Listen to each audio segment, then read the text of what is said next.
The gigantic continent where they live is governed by the empire, controlled by the four greatest families. The representatives of swordsmanship and martial arts are the family of the Golden Lion. Domus Leonis, the representatives of priests and worshippers of the various gods that exist in the empire, are called Societas Fidei. There is also the intelligence organization that secretly serves the royal family, the Oculus, and lastly, among all the families, a guild of mages that guides civilization through magic, Ethereum. But there was another family also renowned for their magical abilities, the family of our protagonist, a Mervinger. 30 years ago, when the war against the demons began, his family fought on different fronts, leading the anti-demonic forces to victory. But it came at a high cost. Many of his relatives lost their lives. And when he turned 8, his father died due to the war, as did his mother, who had been his first teacher. He and his sister became orphans overnight, and all they had was each other. Many followers of their family once had turned their backs. The moment this happened, having lived through that at such a young age, made him wish to become a great mage, so he could restore the glory of his family. That was his initial plan. But he was soon confronted with the harsh reality that he couldn't even use the basics. He had a rare condition that prevented his body from circulating mana. Normally, he tried everything he could, but became the target of ridicule. Even most miraculous methods had no effect at all. Even so, he did not give up. And after trying for a long time, he seemed to have arrived at something interesting. For his path crossed with that of an ancient dragon. That was his last chance to have his condition healed, so he could restore the glory carried by his family's name. Only you could never have imagined something worse would happen. That majestic, magnificent dragon had been annihilated. This had been the work of a mysterious figure with horns on their head. And looking at the protagonist's body, I thought of possessing it. That was the only way they had to escape that dreadful prison. The mysterious figure tried to seduce the boy so that they would become one, promising him that they would rebuild a new world after rejecting the one that exists.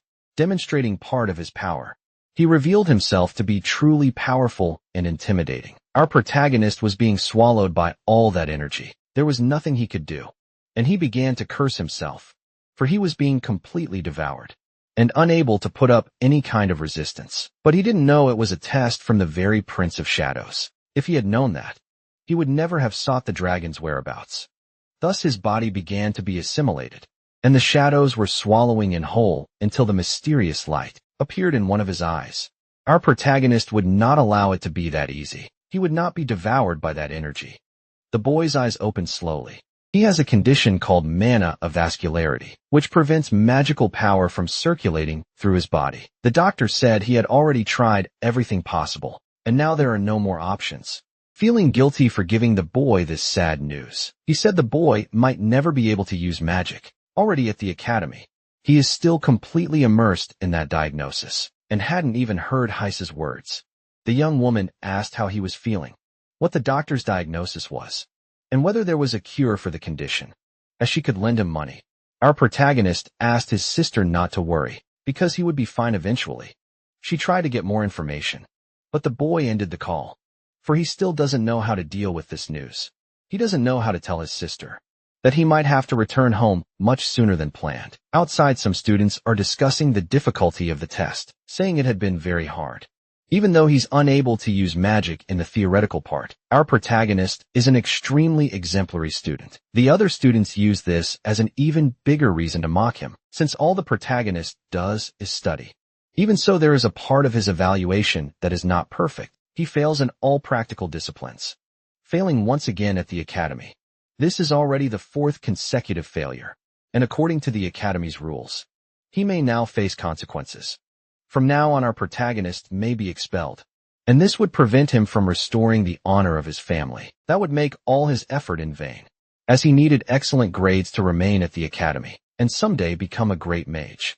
For that he read countless books, which contributed greatly to his exceptional performance in theoretical classes. He did so well in the subjects that he thought he was somehow special, but now he realizes he was just arrogant. Even though he doesn't only have intelligence, he also has a natural instinct to detect and interpret mana, from theory to energy control. He has talents every mage would wish to have. The problem is that he couldn't put it into practice. And it doesn't matter if his potential is greater than everyone else's, he still needed to do the basics. But nothing would come from his hands. Our protagonist had to endure all the mocking comments about himself. One of his professors said he should become one too, and could make good recommendations for him. Maybe that really is the best future he could achieve, but it wouldn't be enough to restore the glory of his family. Inside the academy, there is a large statue built in honor of our protagonist's grandfather. He was a great hero during the Demon War, also known as the Mage of the Stars. A mere snap of his fingers was enough. Annihilation would rain down on the battlefield. His name was Uzdan Mervinger, a man whose talent truly exceeded even that of his peers. His talent was so great that the academy, where our protagonist now studies, was built by his grandfather, bearing his name, and being the finest magic institute in the entire empire. Some jealous people wonder how a loser like the protagonist could be related to the founder of the school. They say he is the shame of his entire family. These people had no shame in making no effort to be discreet. Even so, our protagonist remained firm. While he was in the garden, he saw that those people were walking away. He decided to approach them, asking if they were freshmen in the magical discipline class. It confirmed getting closer. He said that one of the assistant professors is named Scene, and they're great friends. So I got a small question for these people, who've had name badges on their uniforms. Our protagonist wanted to know what their names were, because he was very interested in seeing what Scene would do with some freshmen who liked to mess with one of his friends. The two quickly covered their name tags, afraid they might face some kind of reprisal. Our protagonist kept staring at them firmly, until he noticed something else. He was standing in front of his grandfather's statue, and started thinking about what his life would be like if his grandfather or even his father were still alive. But he quickly came back to his senses. He has no one, and he'll have to deal with that on his own. And as for his goals, he is now permanently determined. Sitting at a table, the boy continues going through various documents. He's reading many articles, and so far there's no sign that his condition can be cured. While he was reading, he noticed something approaching, and had his face slammed against the table in a brutal manner. It was so sudden that other academy students around him were terrified. Our protagonist grabs his head, feeling a lot of pain. He got up angrily, wanting to know who the idiot was that did that. But the culprit said there was only one person it could be. That was Scene, who didn't like his name being used to threaten people. Our protagonist tried to change the subject by saying they're friends, but Scene had already asked him not to do that sort of thing. He completely ignores Scene's warning, and asked if he wanted to get some juice, while Scene is left stunned by his shameless friend. But he still insisted that he had already asked him not to do that kind of thing anymore. Seemed to rest up. Besides being a great friend, this special person since the fall of the protagonist's family. Tyrium has been led by 6 families of the empire. One of them is the Neresta family, and his friend is preparing to become a great professor. At least those are his plans after graduating from the academy. Even though they are on completely opposite paths, he is the only friend our protagonist has, being a strong supporter. Teen was bothered by the expression on her protagonist's face, and asked him to behave already, because there was something he needed to deliver to him. The boy looked at those papers without knowing what they meant, until he realized it was an exploration plan about the Diamond Dragon's refuge. Then he asked what that had to do with him.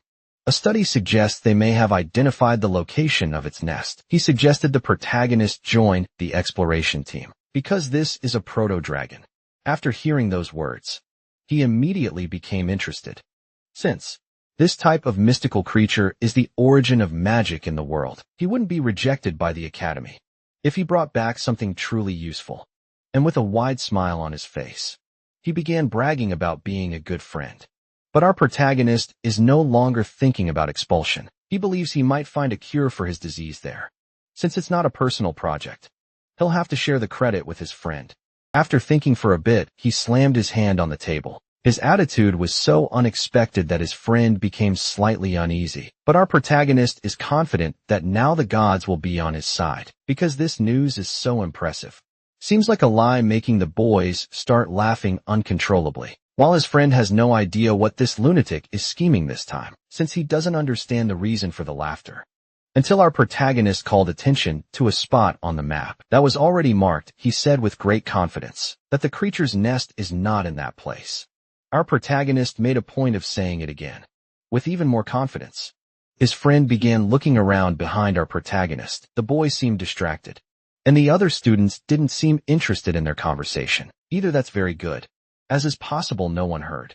He warned that our protagonist needs to be careful, since many professors participated in that research, and it could cause problems.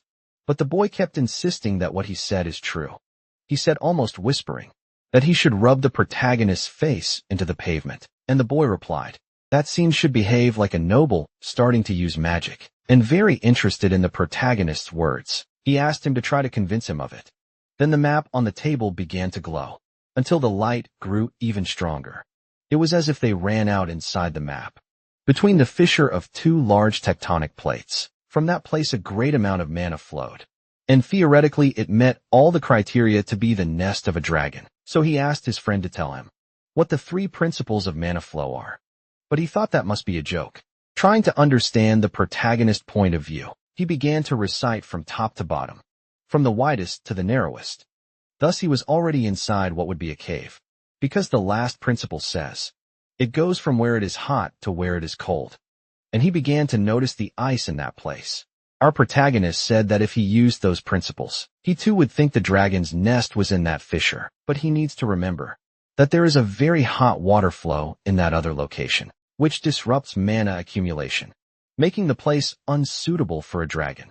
Those few words convinced Scene of the truth, since in that location there was a source of extreme heat, Mount Ekrane, which spews lava profusely. The heated water from that place circulates throughout the continent. Only according to research, they detected magical energy from a dragon in that place. It makes no sense that this wouldn't be the nest.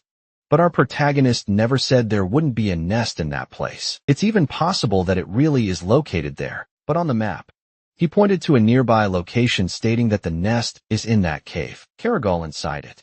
There is a large gate, and our protagonist believes the nest must be hidden in that place. Now if his friend doesn't know how to explain this to the headmaster of the academy, he hesitates a bit before knocking on that door, because he knows this could lead to his expulsion.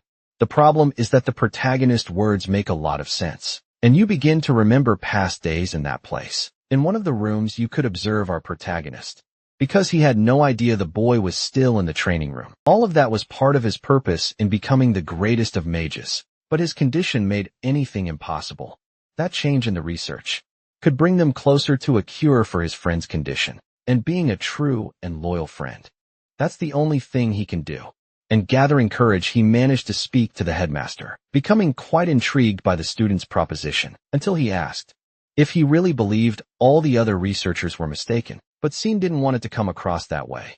He just wanted to consider the possibility that they might be wrong. The headmaster has no idea how he reached that conclusion, but if he can't be convinced here, he doesn't care at all about that student's noble origins, which means he'll face all the consequences of this alteration. The boy realized that Fatty has an immense amount of mana. This pressure is almost the size of his butt.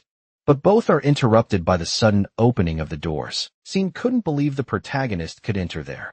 The headmaster didn't like it at all, and asked if Eric was insane. Our protagonist bowed politely, apologizing for entering in such a way automatically. Fatty found it quite interesting, accepting the boy's apology, and immediately assumed that the news, given by the assistant professor, had come from him. The boy took responsibility for that information. The headmaster acknowledges that the boy is indeed very talented, but that his hypothesis is based on a guess and lacks evidence. Our protagonist said his opinion is based on common sense, that even a child would understand that no proof is needed. After that conviction-filled statement, the two began to stare at each other intensely. Scene started crying internally, seeing that the protagonist was provoking Fatty. Immediately the headmaster began laughing at that speech, because it was coming from a student who can't even use mana. This must be a joke. Our protagonist asked if he really believed his hypothesis was wrong. The headmaster said that from time to time very lucky people show up, but also those who are worthless and don't know where they belong. Like the protagonist, only Fatty is also a professor, and he knows he can't completely ignore that opinion. So he came to a conclusion, suggesting that he and the protagonist make a little wager. Our boy became very interested, asking him to elaborate on the proposal. Fatty would guarantee the student the right to recruit an exploration team. He would even sponsor the mission with academy resources. It would be up to him to find the location of that nest, but there would be a consequence for failure. That he hand over to Fatty, the only inheritance left by his grandfather. Once inside the carriage, Scene asked if the protagonist had gone completely insane. Totally relaxed, he advised his friend to do the same, and to not raise his voice when speaking to him, reminding him that the headmaster had promised to let him remain in the academy if they found the dragon's nest. But his friend took the book from the protagonist's hands, who ended up complaining, saying he was in the middle of reading it. His friend is worried about a possible failure, as the inheritance of the protagonist family is now at stake, and it had been passed down through generations within the family. That's not just any treasure. It's the magic necklace that was wagered. Our protagonist said the headmaster has wanted it since the first day, but his friend can't understand all that calmness, until our protagonist revealed he was happy, since his friend had stayed by his side the entire time. Knowing that both will be doomed if they don't find the dragon's nest, Scene asked how they're going to do it. Our protagonist asked if he really believed. He accepted the wager just to stay in that school. Scene was impressed by that sudden mood change, because the protagonist stated that the headmaster would never receive that treasure. It would be easier for him to lose weight than to get his hands on it. The boy had almost forgotten that. Our protagonist has two big nicknames. The first being the Great Shame of the Mervinger family. His other nickname is the Rabid Dog of the Mervinger family. That situation was very stressful for him, because he didn't like seeing that expression on his friend's face. And you begin to remember the early days at the academy, when all the freshmen were training. All of that happened 7 years ago. Our protagonist was still a 15-year-old boy. Some students came up to him and asked if he really carried the Mervinger surname, because it was unbelievable that he couldn't perform such simple spells. They started criticizing him, saying he must be adopted. It was truly a burdensome situation. But our protagonist wasn't the type to just listen without doing anything. And he made sure that arrogant student would learn that too, hitting the boy from behind with a glass wolf, leaving the other jerks stunned. Learning firsthand that words have consequences, Stein felt sorry for our protagonist, but had even less pity for those who used to mess with him. Those actions led him to the disciplinary council, and our protagonist made sure to remind them that he is the heir of a duke and had been harassed by a viscount's family. All he did was punish that student according to imperial law, and he doesn't understand how that could have caused a problem. After that brief consideration, murmurs began to spread through the place. Even so, he was suspended since students should be treated as equals. But after that isolated case, everyone understood what happens when they provoke the protagonist. That's a side of the boy Scene preferred not to know. After remembering all those things, he still managed to return. He began asking if the protagonist was truly insane, but was reminded that they were in a public place. That book he was reading had been banned from the Empire, and the boy asked what our protagonist was researching. Scratching his head carelessly, he acknowledged that he could be executed just for reading it. Scene didn't even know he was still capable of being surprised by his friend's madness, but he became interested in the research, asking what the protagonist wanted. With the Tiger King's body fortification, the motivation is the same. Our protagonist wants a way to cure his condition. In ancient times, that Tiger King technique brought very difficult times to the Empire, and after he was expelled from imperial lands, the body fortification he mastered was lost too. Scene already knows what this is about, and read somewhere that researchers failed to restore this technique. Our protagonist said it was successfully restored, and now he needs to find a way to apply it to his body. His friend didn't know about this news, and faced with all that information, he no longer knew what to say. It was better to resign himself, until they were interrupted by the movement of the carriage, which stopped abruptly. They both stuck their heads out the window to see what had happened, the cause of a small group of people who hadn't seen our protagonist for some time. To him, that was truly an unexpected outcome. He asked what those guys were doing there, and one of them said they were all friends. The guy with glasses was named Liburn. Steen had already gotten out of the carriage, a bit more irritated, quite angry with them, that they said it wasn't necessary to make a big deal, because they were only there by the headmaster's orders, who said they should help. Our protagonist was quite suspicious and said he didn't need any help. Steen leaned into his friend's ear to say that some of them were hiding their powers, but our protagonist said that's typical of those bastards. But he had also come well prepared for that, revealing something under his clothes. Steen didn't know how he managed to do that. All he could see on his friend's face was a very mocking smile. The headmaster was furious upon learning that the protagonist had taken the sky armor in the breath of Gehenna. But he himself had authorized full support for that expedition. The breath of Gehenna is capable of burning anything until only ashes remain. Meanwhile, the sky armor protects from elemental damage and physical attacks. Realizing what he had allowed, he ordered the student to leave his presence. The boy hurried out, leaving a furious fat man inside the room. The headmaster knows he can't let the other candidates discover anything about this now. He needs to wait patiently, because there is a chance they might find the dragon's nest. After all, the protagonist is a Mervinger. At the end of the day, he is expected to have talent. Now he realizes he will need to get rid of some of his researchers, who failed to notice something so obvious that even a student could see it. The more he thinks about it, the more outraged he becomes, until he came to the conclusion that he should thank the students, because through their achievement, the headmaster will obtain the Mervinger heirloom. As soon as he has that item, he imagines he'll be the next minister. Truly, that bald fat man is a peculiar person. Crushing a paper furiously, he realized he may have lost that bet, but it will mean nothing if the boy doesn't return alive. From that place, our protagonist is now looking at another book. The other teammates are watching while Scene reads a spell. He needs to stay completely focused for this. At last, the mana-searching spell had been completed. An intense golden glow began to emanate from the boy's hands, until a great source of mana was found, much greater than they were expecting. That can only mean one thing. Our protagonist wasn't wrong in his hypothesis. Other teammates are equally impressed with the discovery. The only one not surprised was our protagonist, who never doubted his hypothesis for a moment. Now he orders his expedition team to move. They need to find the right place before the pillar of light disappears. Scene grab our protagonist from behind, just to make sure he didn't misunderstand anything, for they need to get there as quickly as possible. Using his mastery of magic, he left the expedition team behind, which made those silly boys feel abandoned.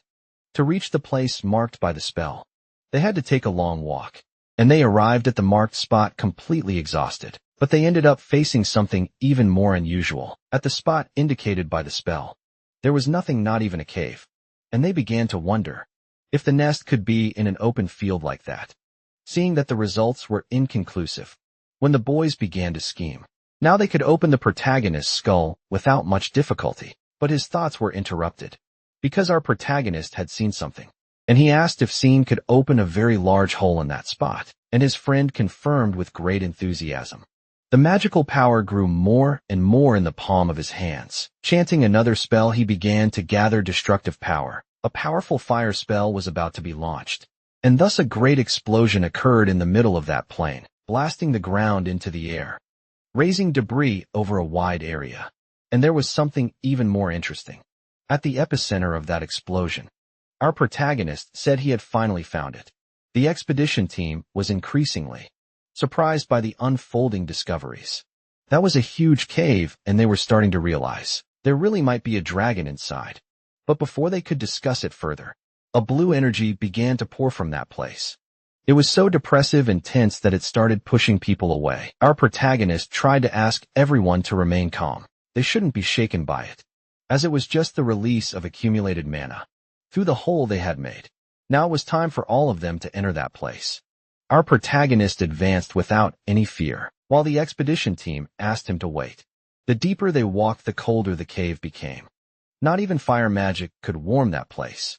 Our protagonist remained completely focused on his goal. He stopped mysteriously midway, and Scene wanted to know if he had seen something. The boy said he had only felt a chill run down his spine, and his friend said it was probably caused by the cold, while wearing the amulet around his neck. He let the expedition move ahead, thinking maybe his friend was right. But in the heart of the cave, a mysterious figure was waiting for all of them, and the arrival of these people would be a source of great joy. But not for everyone. The group came across an impressive structure. What stood before them was a door, but of enormous proportions. Some began suggesting they push it, while others wanted to destroy the door with magic, until a commanding voice ordered them all to stop. Our protagonist was surrounded by idiots, and pointed out that the door was sealed with magic, and they couldn't know what would happen if they tried to destroy it, so they should act of caution. One of the students said he understood, but the truth was that he was seething with envy. having ignored an obvious detail.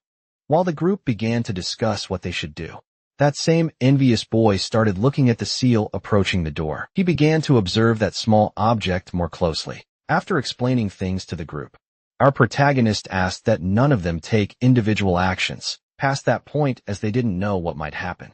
But that poor ignorant fool had ignored the entire explanation and was about to touch the object. Our protagonist tried to stop it, shouting desperately for him not to touch it. The poor fool completely ignored the warning. As soon as he touched the object, a great luminous energy began to form beneath his feet. The heat was so intense the boy began to feel his body being burned. Our protagonist saw it all, and now he was sure that idiot had created yet another problem. The runes inscribed on the door began to glow, drawing everyone's attention. Faced with that, our protagonist told everyone to be cautious, as that was certainly a trap. The first of the extras got what he deserved, being mysteriously blown up. That was enough to put the others on high alert, preparing to resist the attacks using their magical barriers. Scene asked our protagonist what they should do now, as the situation was becoming very dangerous. He said he would try to decipher the text first, being one of the only ones capable of saving those lives. Our protagonist began to feel the weight of responsibility, for he was facing a riddle to be deciphered, and he decided to face it as if it were a problem. A small test. He decided that he would believe in himself, because that's what he's been doing his whole life. So he continued writing down the runes in his notebook. The more time passed, the more the extras kept suffering. Our protagonist had to be quick to save those lives, but they were already being subdued by those traps. Time was running out quickly, until finally he placed his hands on the golden object. His companions only needed to hold on a little longer, as long as he didn't do anything wrong. He read those words and hoped he had done the right thing. Thanks to our protagonist's intervention, he managed to correct the mistake of that foolish student, putting an end to the trap's attacks. Several of them collapsed on the ground, exhausted, thinking they wouldn't survive that experience. But among all those people, there was only one he was truly worried about, and that was his friend Scene. He thanked our protagonist because he was only alive now, thanks to his intervention, while many others have been injured. After that brilliant intervention, his admiration for the protagonist grew even more, and with a smug smile on his face, the boy said that this was his true power, but they still needed to remain cautious. Inside that cave, the sudden change in lighting caught everyone's attention. Something was heading toward the expedition members. One of the extras realized he had lost his arm. His despair over losing his right hand was so great that he collapsed, losing consciousness immediately. Everyone else panicked too, and our protagonist began to wonder what that was. Several blue stones which looked like ice were floating in the air, and a great number of them targeted the protagonist. He wasn't obliterated only because his friend proved to be very useful. The others, who were also capable of using magic, were doing their best to maintain the barrier. Once again, our protagonist had to race against time to end that trap. Looking at the runes, he was trying to decipher what they were writing with all the skill he had. In the pages of his notebook, Scene warned that he needed to be faster than before, because the barrier wouldn't last much longer.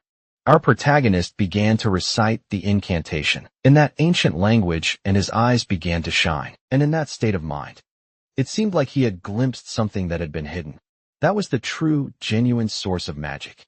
And the language he was speaking was the language of dragons. Returning to the present, he still had that situation to resolve. Scene asked him to hurry, because the situation was getting increasingly dangerous. Our protagonist advanced toward the gate. He needed to be quick if he wanted to save his friend's life. One of the envious ones found it unbelievable. He couldn't believe the protagonist was using that, because he wasn't killed by that ice spike, thanks to the power of that item. Powerful sky armor. Now the question was how he had managed to use it. Thanks to the protection his body was wearing, he managed to grab that orb once again.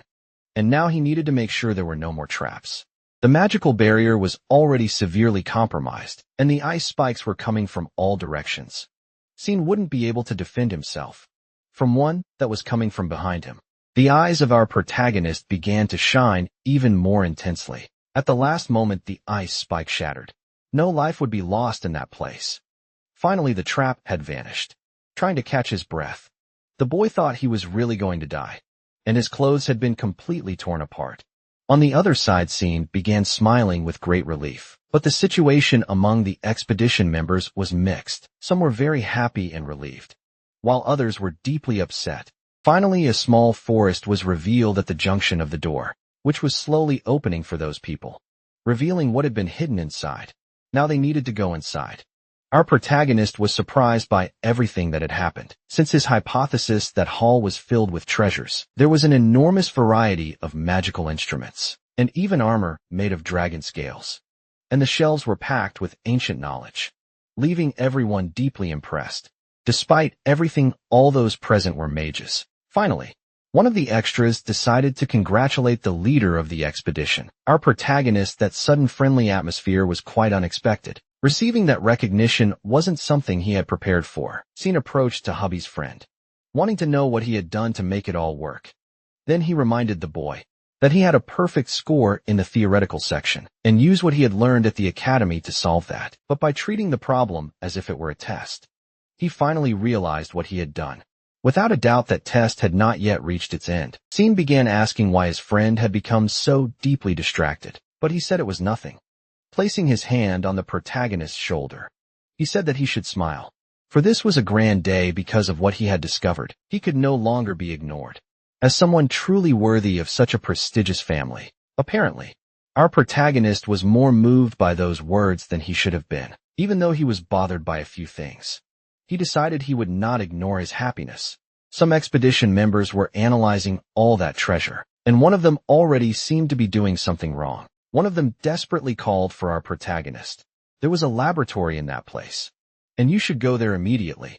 Seem was impressed that everyone was treating his friend so well, until one of the expedition members said he had seen the body of a dragon behind the treasure. That news was even more interesting, and needed to be communicated to our protagonist. But the envious one made a point of saying they needed to go quickly. The leader would arrive after them.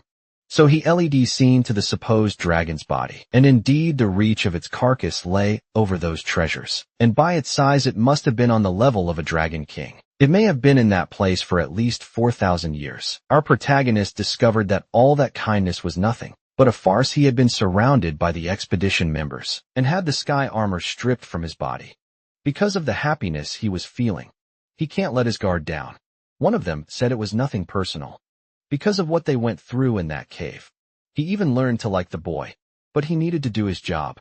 Seem was still quite intrigued by that carcass, and asked his colleague a question, because he could swear if he saw those bones move. Our protagonist was already completely subdued. Meanwhile, the others were enjoying the exploration inside that cave. He tried to cry for help, but was immediately restrained by that man. The blow to his throat proved very effective, and our protagonist began to regret having trusted other people, because he had come to that place for nothing. The bandit was ready to burn him with his flames, but his actions were interrupted by an even greater attack. Our protagonist watched what had happened, even more terrified, because all that remained of that bandit was his small hand. Even frightened, he tried to understand what was happening, and decided to look toward the source of the disturbance. The other expedition members were running in panic, and were saying something about the dragon. Our protagonist saw a scene fleeing from the creature made of bones, but endowed with great power. Of the possible scenarios within that cave, the worst had happened. Watch the majesty of that creature completely powerless. There was little he could do to maintain his own safety, and the dragon seemed determined to prevent them from leaving that cave. Alive, our protagonist needed to think of something, because he was certain that this was also a test. It wasn't enough that he had found the nest. He needed to prevent that creature from remaining alive. Only he couldn't say why the dragon had remained still. So he began to recall all the things that happened inside that cave, coming to the conclusion that the creature needed to rest between one attack and another. He immediately ordered the expedition members to form a defensive line. They should prepare their shields, and each of them had to take their position. Thus they managed to set up a barrier for the next attack. Finally, the creature had rested enough, unleashing a powerful attack against them. The barrier held firm, and it took the creature's blow without breaking its integrity, but cracks slowly began to form. The attack would last 20 seconds. They had to endure it to at least have a chance to escape. But the attack was truly intense. All the mages were already at their limits. Finally, the creature's energy had depleted, and our protagonist did the calculations. It takes 17 seconds to reach the door. If they could close it in 3, they could survive. It was only then that he realized what had just happened. Some expedition members had been turned to dust by the dragon's breath. The magical barrier was beginning to be completely disintegrated. The opportunity they needed was already happening. Our protagonist shouted for all of them to act now, because the time to run had arrived, and they fled in desperation. Our protagonist began to think they might have a chance to escape, but his hopes were completely stolen. Bodies were already falling to the ground. Blood began to fly everywhere, while bodies were being thrown.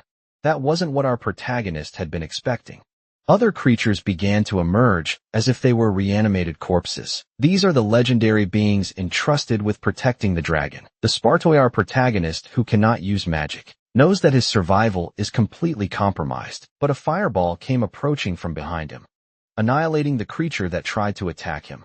Scene is also doing his best to stay alive, and asked the protagonist to make an effort as well, seeing that his friend was determined.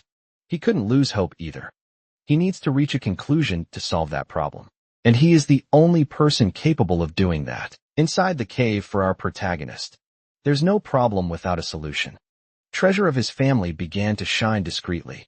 At the same time, the boy was struck by a severe headache. Opening his eyes, he began to find strange what he was seeing. Everything was very different. You could see green lines in the air like spider webs. Seems like his friend wants to say something, but he can't hear him. There was an order for him to dodge, but our protagonist didn't understand it properly until they realized the creature had approached him from behind. Having the discernment of where the attack would come from, he managed to protect himself. But his movement had been so fast that even the creature was surprised. Not only the creature, but our protagonist also doesn't know how he did it. While trying to process all those events, more attacks were coming his way. This is not his imagination. He is really able to see the attacks. In fact, he has seen part of the future, and trying to understand those strange things. He presumed he would be safe if he followed those glowing points. There is a possibility that it could be a trap. But looking to the side, he saw that everyone was still fighting, and those suffering the most are the background characters. Our protagonist doesn't have time to think too much, as things are getting worse over time. As he moved his body, he completely disappeared. He passed through the creatures without them being able to do anything. He decided he wouldn't die in vain, and ordered the expedition members to follow him. They need to do that immediately. Ambius 1. Indirectly, the cause of all the misfortunes in this cave event is terrified. Our protagonist needs to go where his eyes are showing. He's the first to lead the way, and thanks to his eyes, he can avoid all the attacks immediately followed by his friend. Finally, that group of people managed to leave the heart of the cave. Some are already outside, but our protagonist knows it's essential for them to be able to close that door, and he is about to touch that metallic sphere. Even though not everyone is safe yet, the desire to close the door is very strong. But he can't leave that guy behind. Even though he is a despicable person, our protagonist can't allow that. It's almost time for the reanimated creature to bring justice to this story. But our protagonist must be a pantheon of morality and good conduct, and won't let the despicable one die. He runs against time. He needs to be faster than the creature. The boy opens his eyes, trying to understand what happened, seeing that the creatures are still in the heart of the cave. Even with the gates open, it seems they can't get out. Scene is very angry with his friend's recklessness, and the protagonist said, it's the background character's fault for having weak legs, but they still have many unanswered questions. Those creatures really seem to be trapped inside, and our protagonist began to think about that. He saw there were traces of damage in that place. They were certainly not the first invaders in this cave. Looking at the dragon, he began to notice the details. There was something there on its skull. That object definitely shouldn't be there. While our protagonist is distracted by his thoughts, the cave begins to shake. The bespectacled background character said, it's the creatures that are fleeing. Despair takes hold of all their hearts. But our protagonist remains immersed in his own thoughts. Scene looked back and saw something surprising. Our protagonist was re-entering the heart of the cave, making his friend desperate, because that action is complete madness. With a smile on his face, he asked them to move on, saying he would claim all that loot alone. His friend, very worried, tried to rescue him, but he wouldn't reach the gates in time, leaving only the sound of his voice to pass through that crack. Scene is now isolated from his friend, and this situation leaves him completely worried, as he knows our protagonist cannot use magic. For him, this can only mean that the worst will happen somehow. He began to remember when the two met 7 years ago, right after our protagonist's first suspension. Eric was still a very reclusive student, and during the first interaction, he was not at all polite to the one who would become his best friend. Our protagonist spent a lot of time in the library, searching for information about his condition. Even so, Scene was not willing to give up on that. He truly wanted to be friends with our protagonist, who insisted otherwise. His determination was so great that he chased the boy through the academy corridors. But nothing he did produced any kind of result. During the class, they were instructed to be tenacious in order to become great mages. Points would be awarded based on arrival order. Those who use magic would be disqualified. Finally, the test begins. The students run through the forest, knowing they must reach the other side. But among them, there was someone who stood out. That was Scene himself, who had always been a very dedicated and resolute student. His pace was intense and far superior to that of his classmates. Realizing he had already passed the halfway point, he thought he should have brought our protagonist along. But while he was thinking, he ended up getting quite distracted. He tripped in the forest with such force. Almost seemed like an explosion. His body began tumbling downhill until he managed to hold onto a rock, but his body was hanging over a cliff. The boy began to cry for help, hoping someone would Mufasa him. Some of his classmates began to pass by the spot. They said he could use magic to lift himself up. He should stop complaining about his situation. He said nothing because he knew that if he used magic, he would end up disqualified. The boy held on there for so long that his mind started to tire. He had no strength in his hands, and didn't know how many minutes or hours had passed. If he fell, his life could be at risk. But he didn't want to be disqualified for using magic. His worry over the situation kept growing. If his performance led to disqualification, he didn't know how he could look his father in the eyes. Little by little, he began to accept that he wouldn't be able to overcome it until his hands were reached by someone else's. Our protagonist was rescuing the one who would become his best friend in the future. He simply asked him to hold on tight, because he would do his best to pull him out of there. Finally rescued, the two sat on the ground to catch their breath. Scene told our protagonist to go on ahead, because he would be late if he waited, revealing that his ankle was twisted. Our protagonist immediately realized the gravity of the situation. With his foot in that state, his classmate wouldn't be able to reach the finish line. He decided he would help him. Even though Scene tried to insist, he would slow him down. Finally, after being a standard tsundere, our protagonist decided they would be friends from then on. Even Scene wasn't expecting that, until the protagonist told him to forget that idea and hand over some valuable artifacts, which left the boy furious. Since they're friends, that kind of comment would become more and more frequent, and so they made it to the end of the test, being impertinent and annoying to each other, as if they had been friends for a long time. And now the boy's best friend is locked in a dangerous room, unable to use magic, surrounded by ferocious creatures. Scene began to be overtaken by a great feeling of frustration. He asked his friend to hold on just a bit longer, because he would call the elders of his family, or at least his father, to do something. He headed toward the cave exit, determined to bring help for his friend. All he hopes is that our protagonist doesn't die, something that is also wished by him. Ulrich couldn't allow his only friend to be in danger. Now he needs to take care of the safety trial, because there's a massive number of creatures determined to destroy our protagonist. But his movements are completely different. Now his eyes can see what he could before. The creature's attacks are truly ferocious. Our protagonist needs to reach a valuable item. He manages to dodge all the attacks with great ease, approaching his objective with a certain level of safety. Flames begin to burn inside that cave. Some of them envelop the boy's body, who had recovered what he was looking for, the weapon he brought from the academy. With that in hand, he is no longer defenseless. And now it's time to make those creatures taste their own medicine. That artifact could only be used by those who could wield mana. But our protagonist's determination is immense, and he can use something else to get around that problem. Using his own lifespan to be able to wield that artifact, the fire began to consume all those undead creatures. Our protagonist still imagines that all of this is part of the dragon's trial, and now he charges at the creature made of bones, certain that the answer will soon be found. He had already noticed once that the creature's skull had an object embedded in it, and it certainly shouldn't be there. Knowing that, the object must be related to the solution to this whole problem. Our protagonist managed to climb onto the dragon's head, And that spear is the key to everything. It may be that he doesn't have the right answer, and that it's all just a meaningless game. He has nothing left to lose since his death is certain, but he wouldn't back down under any circumstance. Because he's a Melvanger completely surrounded by the creatures, he grabs the shaft of that spear. Unexpectedly, a strong blue light began to manifest. The boy found himself in another place. Everything happened too fast, and he doesn't know what really happened. Because now in front of him, the dragon seems to be alive, and there is also a mysterious figure.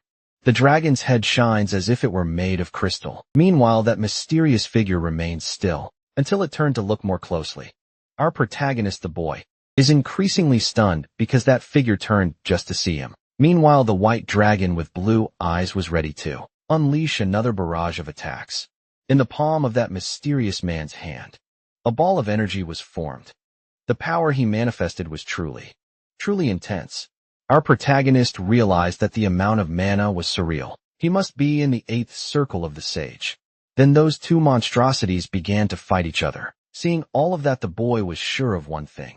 That mysterious man was even stronger than he had imagined. The place begins to fall apart due to the duel fought between the two. That horned man doesn't seem intimidated, even knowing his opponent is a dragon, showing him that his power is also truly impressive. Managing to carve his spear into the creature's skull. That is the same instrument that was embedded in the bone dragon from the cave.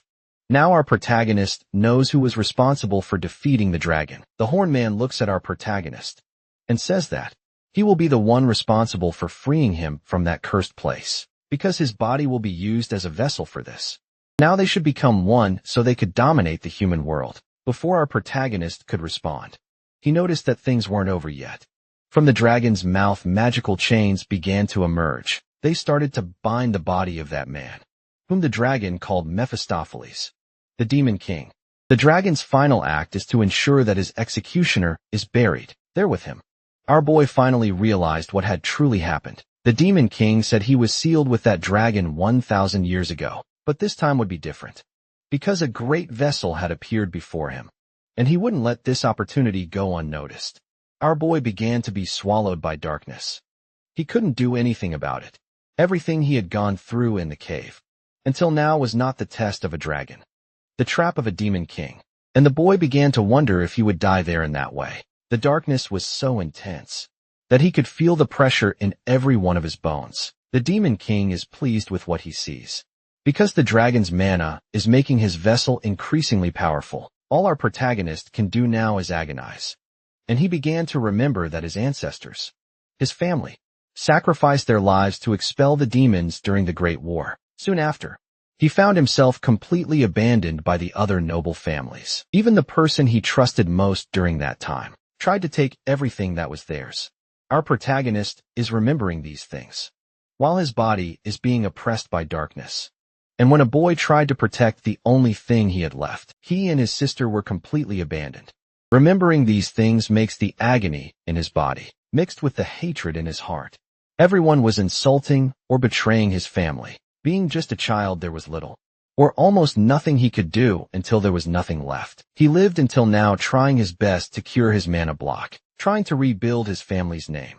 And one day, he would make all those people who abandoned them deeply regret it. The artifact he carried on his chest began to shine. Our protagonist would not be devoured by a demon. A mysterious energy enveloped the boy's entire body, suppressing that darkness.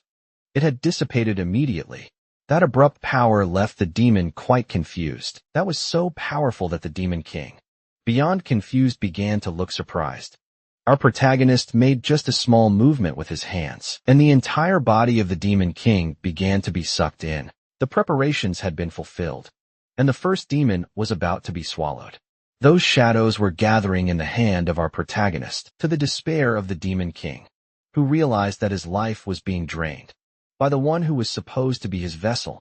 Cries of desperation from the demon began to echo, until all the energy had already been absorbed. As a result, a marking appeared on the boy's arm. The boy is looking at his hands, and they shine as if made of light. Looking to the horizon, he can't tell where he is, but there was someone there with him, and he asked who that person was. They said they are just scholars seeking the pinnacle of magic. That voice was very familiar to him, and it continued. saying that because they were always chasing even greater power, they ended up being corrupted by demons that brought danger to this world. As soon as they realized the magnitude of their mistakes, they knew it was necessary to atone for their sins. They created a family in this world. The boy looked in awe at that grotesque figure. That was no ordinary demon king. That was the demon god. And the purpose of that family was to eradicate demons at the root. And that is exactly what they have been doing throughout history. But their work face a constant problem. Demons never stop appearing. No matter what they do, they always re-emerge from the darkness. That's why they need to keep devouring demons, so they can fulfill their purpose.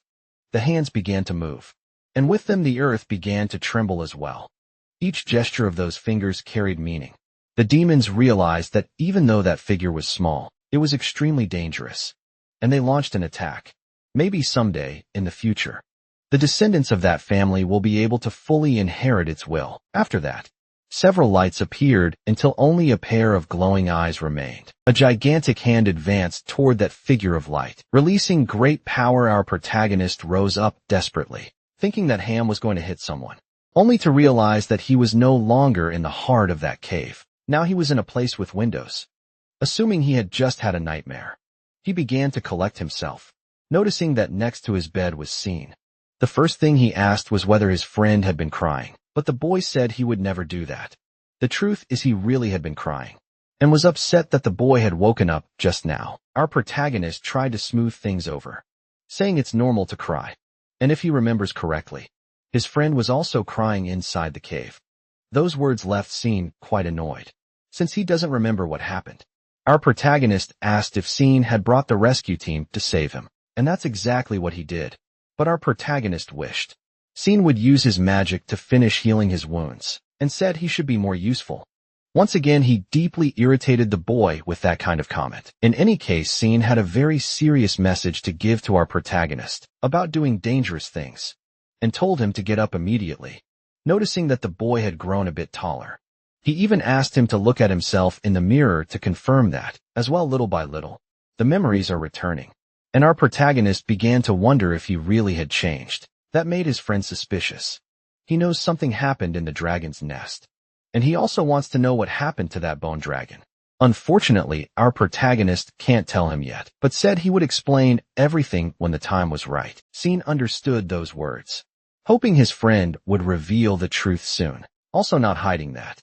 He's very upset that this petulant boy is hiding things from his only friend. Now it's our protagonist's turn to ask questions, because he doesn't know what happened inside the dragon's nest. Scene's family is supervising the place, and our protagonist quickly realized they would have a lot of work with excavations. His friend confirmed that's not what's happening. Actually, they're keeping vigil at the cave so no one can enter, since it belongs to our protagonist, and he was the one who discovered it. Others can't do whatever they want, according to the laws of that place. A dragon's nest belongs to the person who discovered it, but it's common for universities to obtain rights to excavate those locations. And at the moment, the Magic Tower and the Academy are disputing those rights. Seeing that the protagonist's expression had changed a lot, Scene asked very worriedly. He was thinking about all the boy wanted was to thank his friend, because he is sure that Scene's family also wanted excavation rights, but gave them up because of our protagonist. But for the relationship they have, that's nothing. The two are truly great friends. And the protagonist quickly remembered something even worse. The bald fat guy is probably doing everything he can to gain rights over the dragon's nest as well, because our protagonist hasn't forgotten that within that expedition, there were people hired to take his life. Scene became very worried, because when he saw the protagonist's expression, he knew for sure that he must have planned something absurd. And he asked him not to even try putting it into action. But our protagonist had already made the first move. He had a small favor to ask that rumors be spread, saying he was seriously injured.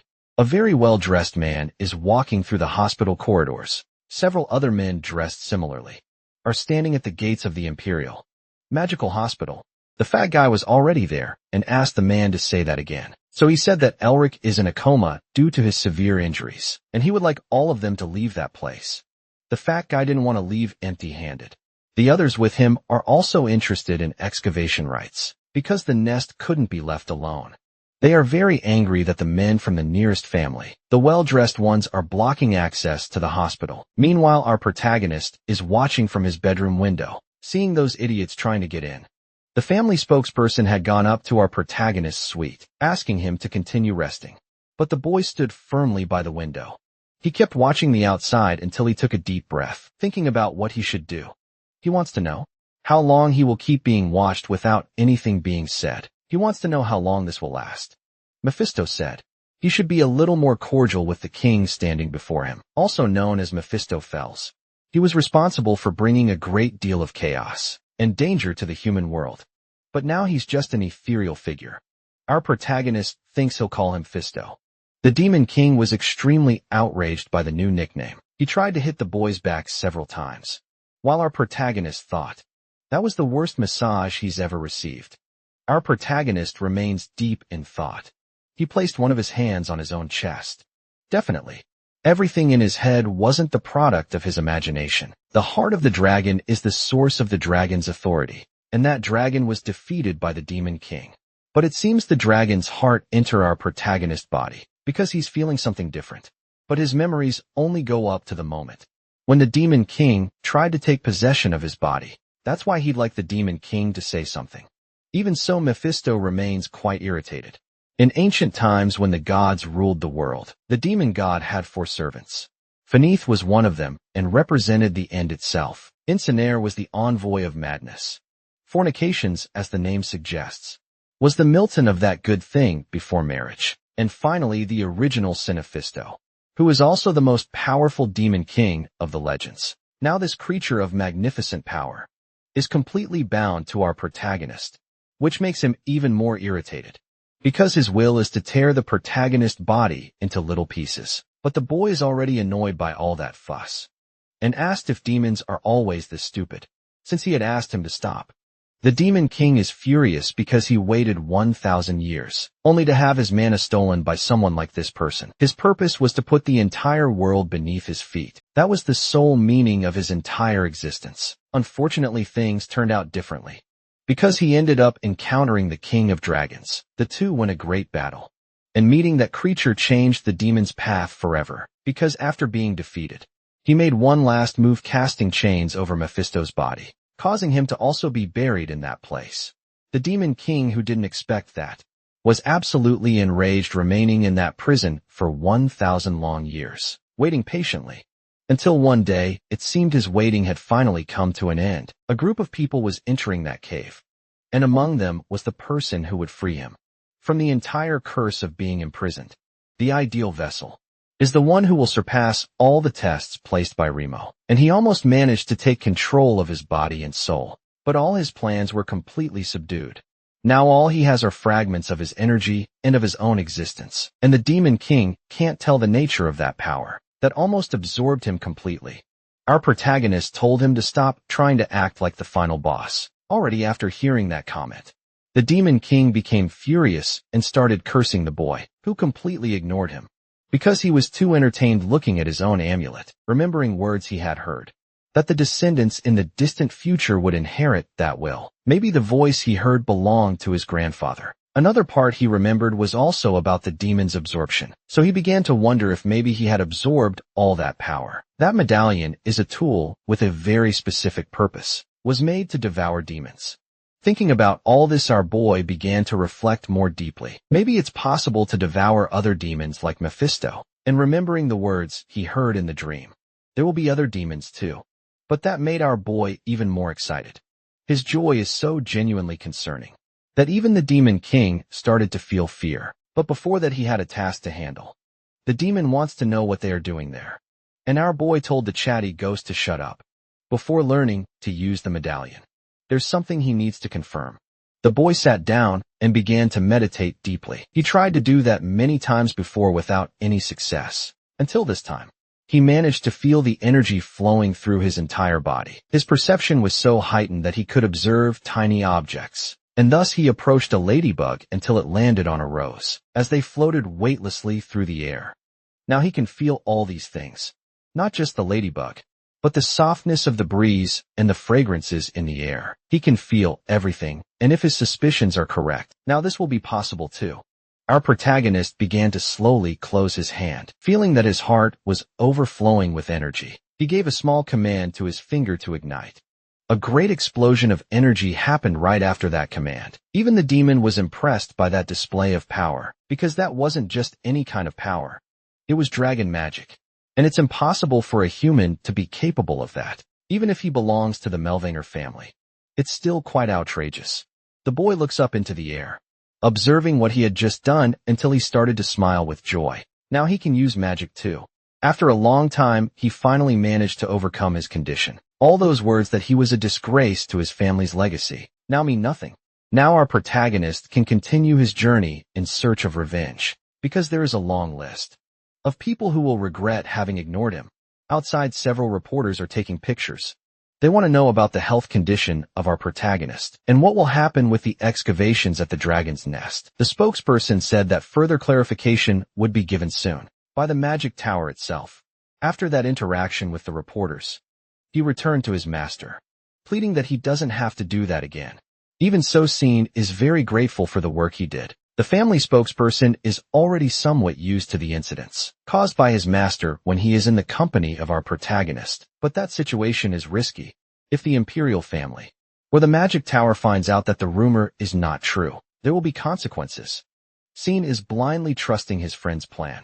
So if he decided he will believe in him, the greater the risks, the greater the rewards will be. But this situation is quite worrying for him.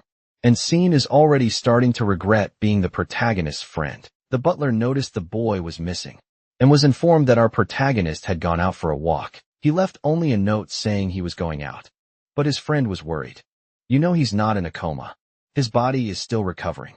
He found that note quite strange. After seeing the note, he wanted to point something out to his master, because there's a small problem with it. The boy asked what that problem would be, and the butler was still staring at that sealed envelope until someone suddenly entered the room. It was Shane's sister, who wants to know what he's planning without telling her.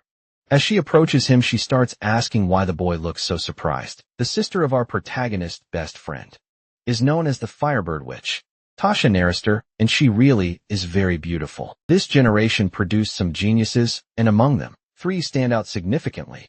They are the new stars. And it seems that Fire Witch is one of those people. She was the youngest in all of history to obtain the title of Great Mage.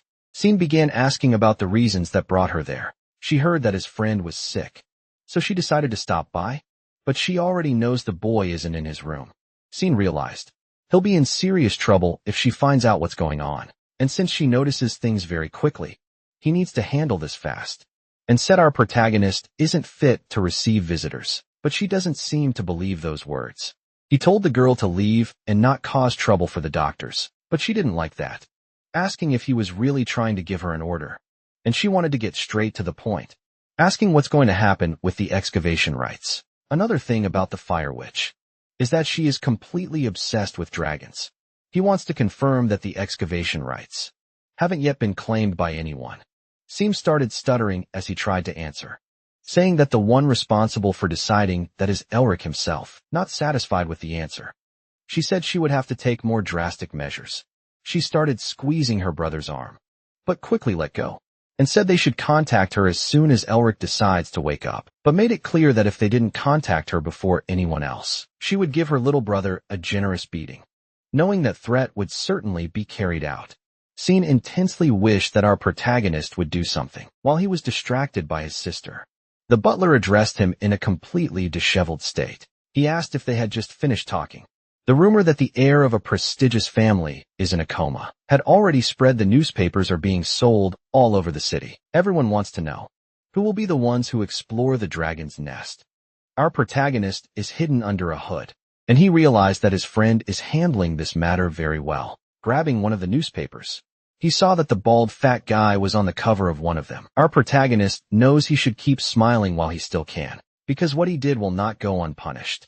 One of the students went to the headmaster, saying he would finally be able to do whatever he wants, but he shouldn't get ahead of himself, since the election hadn't even started. The student with glasses said it wasn't his intention to be hasty, but he believes the fat man is the future of the academy, with a malicious smile on his face. The fat man said he's in the future yet, but soon he will be. He asked about the most recent news regarding our protagonist and was told that he's fighting for his life. Something that doesn't make him sad. Quite the opposite if the boy were to wake up. It would be a huge problem. And the student suggested hiring mercenaries. But the fat man told him to stop with those suggestions, releasing all the power of his aura. The boy became so terrified that he apologized for it. The fat man said that soon there would be a position available for a professor, and he's starting to think about who might fill that role. But since he's only the headmaster, he doesn't know everything that goes on at the academy. Realizing what he meant by those words, the student said he wouldn't disappoint him. The fat man calmly drinks his tea, while imagining his plans coming true. Our protagonist was able to walk a lot through the city, and night had fallen upon it. Now he can act with a little more freedom, and his time to act has come. With his eyes, he can see the other side of the world.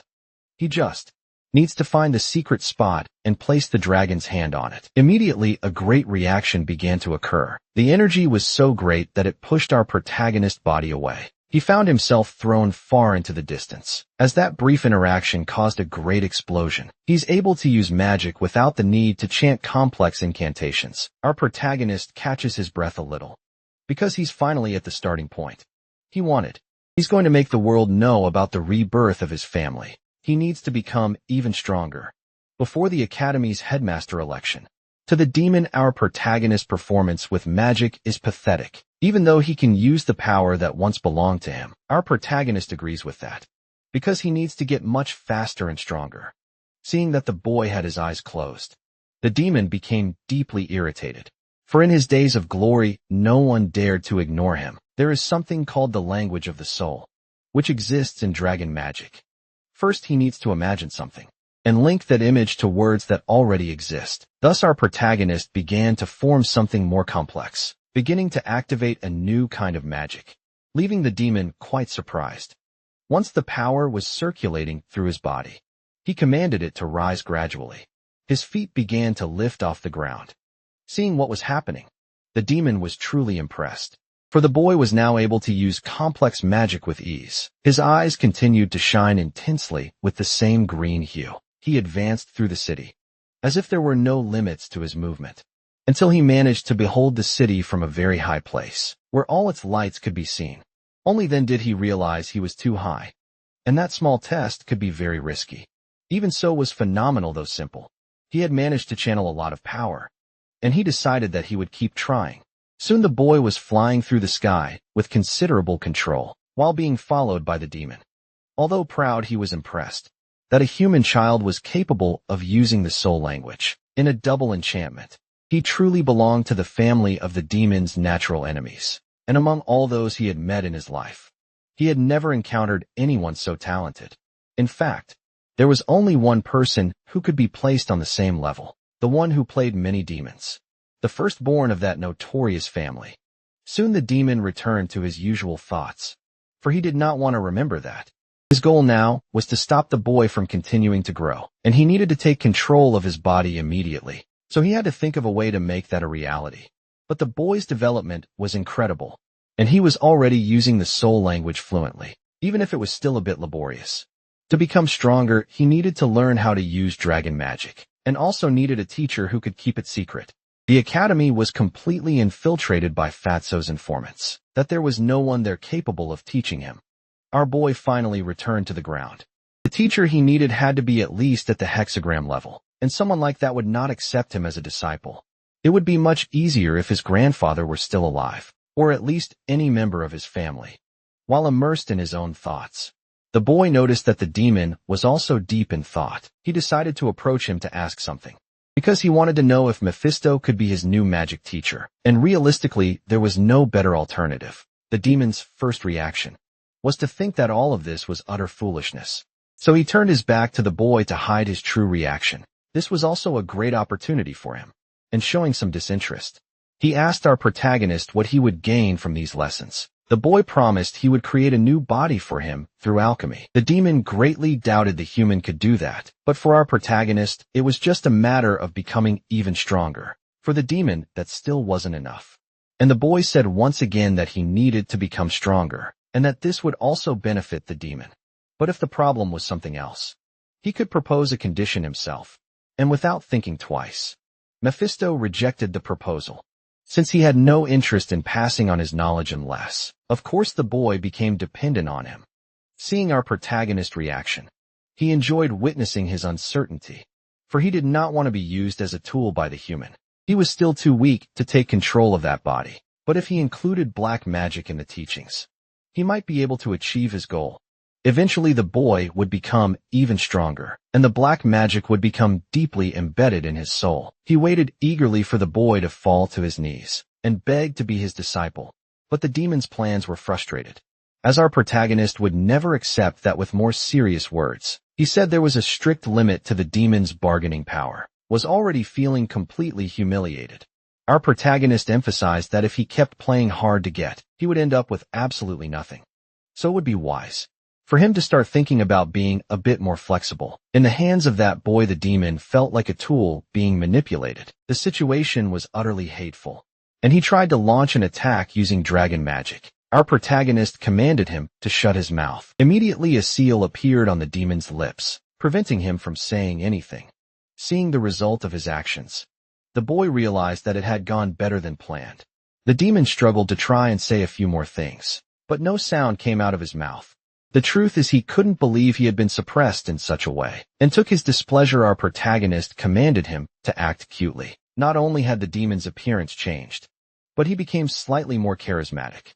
The result was so bizarre that our protagonist didn't die of regret, only because regret doesn't kill. But if it did, the story would end here. It was so intense for him that he had to vomit immediately, just remembering the image he had just seen. Our protagonist felt genuinely disgusted. The revulsion was so great that he simply handed a notebook to the demon. If he changed his mind, he should begin writing the teachings there. Until then, he would remain with his mouth sealed. But the demon refused to cooperate. Having already endured being sealed for 1,000 years, our protagonist trained until nightfall, while the demon remained outraged. The next day, he continued practicing, and the demon was already anxious for the boy to ask him for some guidance. Thus the days went by, and the demon's anxiety only grew in a way even he hadn't expected. The demon was already completely exhausted, and decided it would be better to accept that he had lost. He began writing the notebook, while struggling to accept his own defeat. What made it worse was our protagonist observing everything with a very smug expression, which made the Demon King feel an immense rage, because he could not accept having bowed to a mere human. But as soon as he handed over the notes, he began to behave like a very obedient dog. That was the basics of the language of the soul, and it couldn't be found in just any book. Seeing that the demon had cooperated, the boy made his appearance return to normal. But there was some information in the book that he wished could be written in more detail, and if so, we would consider letting him speak again. Any and all interaction between the demon and the boy filled him with hatred as the days passed. The boy said the demon needed to write more than he did the day before, but that wasn't something that pleased him. To get more out of the demon, he started negotiating the release of the seal, so he could speak for a few days. He also emphasized that his handwriting should be better, suggesting he should write everything all at once. But the more the boy spoke, the more the Demon King grew irritated, because the black magic hidden within those teachings would completely destroy his soul. Either way, our protagonist managed to learn the basics, and that already held overwhelming power. And seeing the boy's practice, a Demon King couldn't understand why the black magic had not yet manifested. Our protagonist noticed that the demon was too intrigued, so he asked if the surprise was because nothing had happened, and that's why he was so confused. Realizing he had been accused of something, the demon played dumb. But our protagonist said he analyzed everything he had written. Even so, thanks to the demon, he had reached a completely different level, and he was grateful for that. Only the Demon King hadn't imagined that the boy was seen through all of his actions. It was so bizarre that he even said the boy lacked humanity, while our protagonist simply wanted to keep learning, and he said he would make him mute again. To which the Demon King responded by saying he had no knowledge left of all the time they had spent together. That was the statement that surprised him the most. Aside from the true speech technique of the Demon King himself, there was nothing else he could teach for now. That made the boy think deeply, because the true speech technique is only below divine speech. The demon said that at the boy's current level, he wasn't capable of learning it, and would end up going completely insane. The worst part was that our protagonist knew it was true, and the Demon King continued, stating that magic can only be perfected on the battlefield, because that is exactly what the protagonist family had been doing. All these years he'd also heard that phrase from his own father. Their family fought demons to protect the continent. That was the family's motto, and had been taught very early after the territory was ravaged by war. His father was not a man of many words, as he was suffering from the traumatic effects left behind by war, as if he missed the days of glory. Alongside the protagonist's grandfather, his father remained seated, gazing into the horizon with a visibly lost expression. But our protagonist was a very energetic child, and wanted to know when he would get to fight too, and if he could use cool spells. Faced with all this enthusiasm, his father didn't know what to say. Heather, seeing his discomfort, his mother had to intervene and ask if the boy still remembered what he needed to do to become a powerful mage. The answer to that was simple, but not pleasant. He had to study a lot. She said he couldn't just be a ridiculously strong mage like his father, and that before becoming notorious. His grandfather had been a great scholar. The protagonist's father was a little affected by those words, but his wife didn't back down, because that was her way of teaching their own children. And when she wasn't looking, the father made a point to reinforce the same principle. Magic is perfected on the battlefield, but after doing that, he would completely disappear out of fear of his own wife. The two were heading out, and the woman asked the children to keep studying, as she would check on everything later. Our protagonist wasn't a fan of studying, and had to be dragged by his own sister to his father. Children should enjoy their childhood even if studying was good, since study bears good fruit. The mother feared her son would become spoiled. Such were the days in our protagonist's family. On a stormy and rainy night, the boy began to cry. His father's illness had worsened and his mother collapsed. Shortly afterward, they shared the same vitality and passed away together on his deathbed. The protagonist's father regretted having had that fate of involving someone as wonderful as his wife. But she had no regrets, because in his company, she had a beautiful family and was happy every day, and it was thanks to them that they were able to raise their children, too, with little strength. The woman asked if Hayes was there. As the eldest daughter, she was asked to take care of the boy, while their mother apologized. The same was done by the father, who blamed himself for the condition of his son's body. Little children tried to deal with their grief. It was hard for him to accept that he would no longer have his parents, and that he would be alone. But he didn't know how he and his sister would continue living without the support of their parents. It was then that his face was touched by the dying hand of his own father, and he confessed to his son that he had been much happier in his company than on any day spent on the battlefield. It wasn't necessary for his son to become a mage, but he deeply wished that he could be happy with the people he loved. Those were the last words he said, and the boy realized that he was finally alone. What was before him was only a shell that once carried what had been his parents. A memory he would never be able to forget now that he's grown up. He doesn't agree with his father about not becoming a mage. He just needs to get stronger. And that's exactly what he's going to do now, so no one can ignore him again.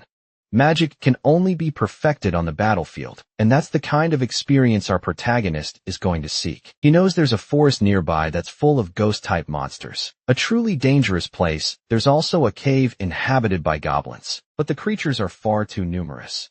Until he remembered that his father once said there were hideouts scattered across the continent that could be used. Fully determined, the boy told the demon that they were setting off, and they are heading directly to the habitat of the Edis, because it's in that place that the boy will gather his battle experience. On the way there, he stopped at a small stream to take a bath. It would be very problematic if his true identity were discovered, so he needed to change his appearance. For that, he was going to use a bit of magic. He ordered the water to cut his hair. Thus, after a long time, he finally managed to get a decent haircut. But his transformation wouldn't stop there. He still needed to change even more. Finally, he appeared to be a completely different person, and now he was ready to head to his destination.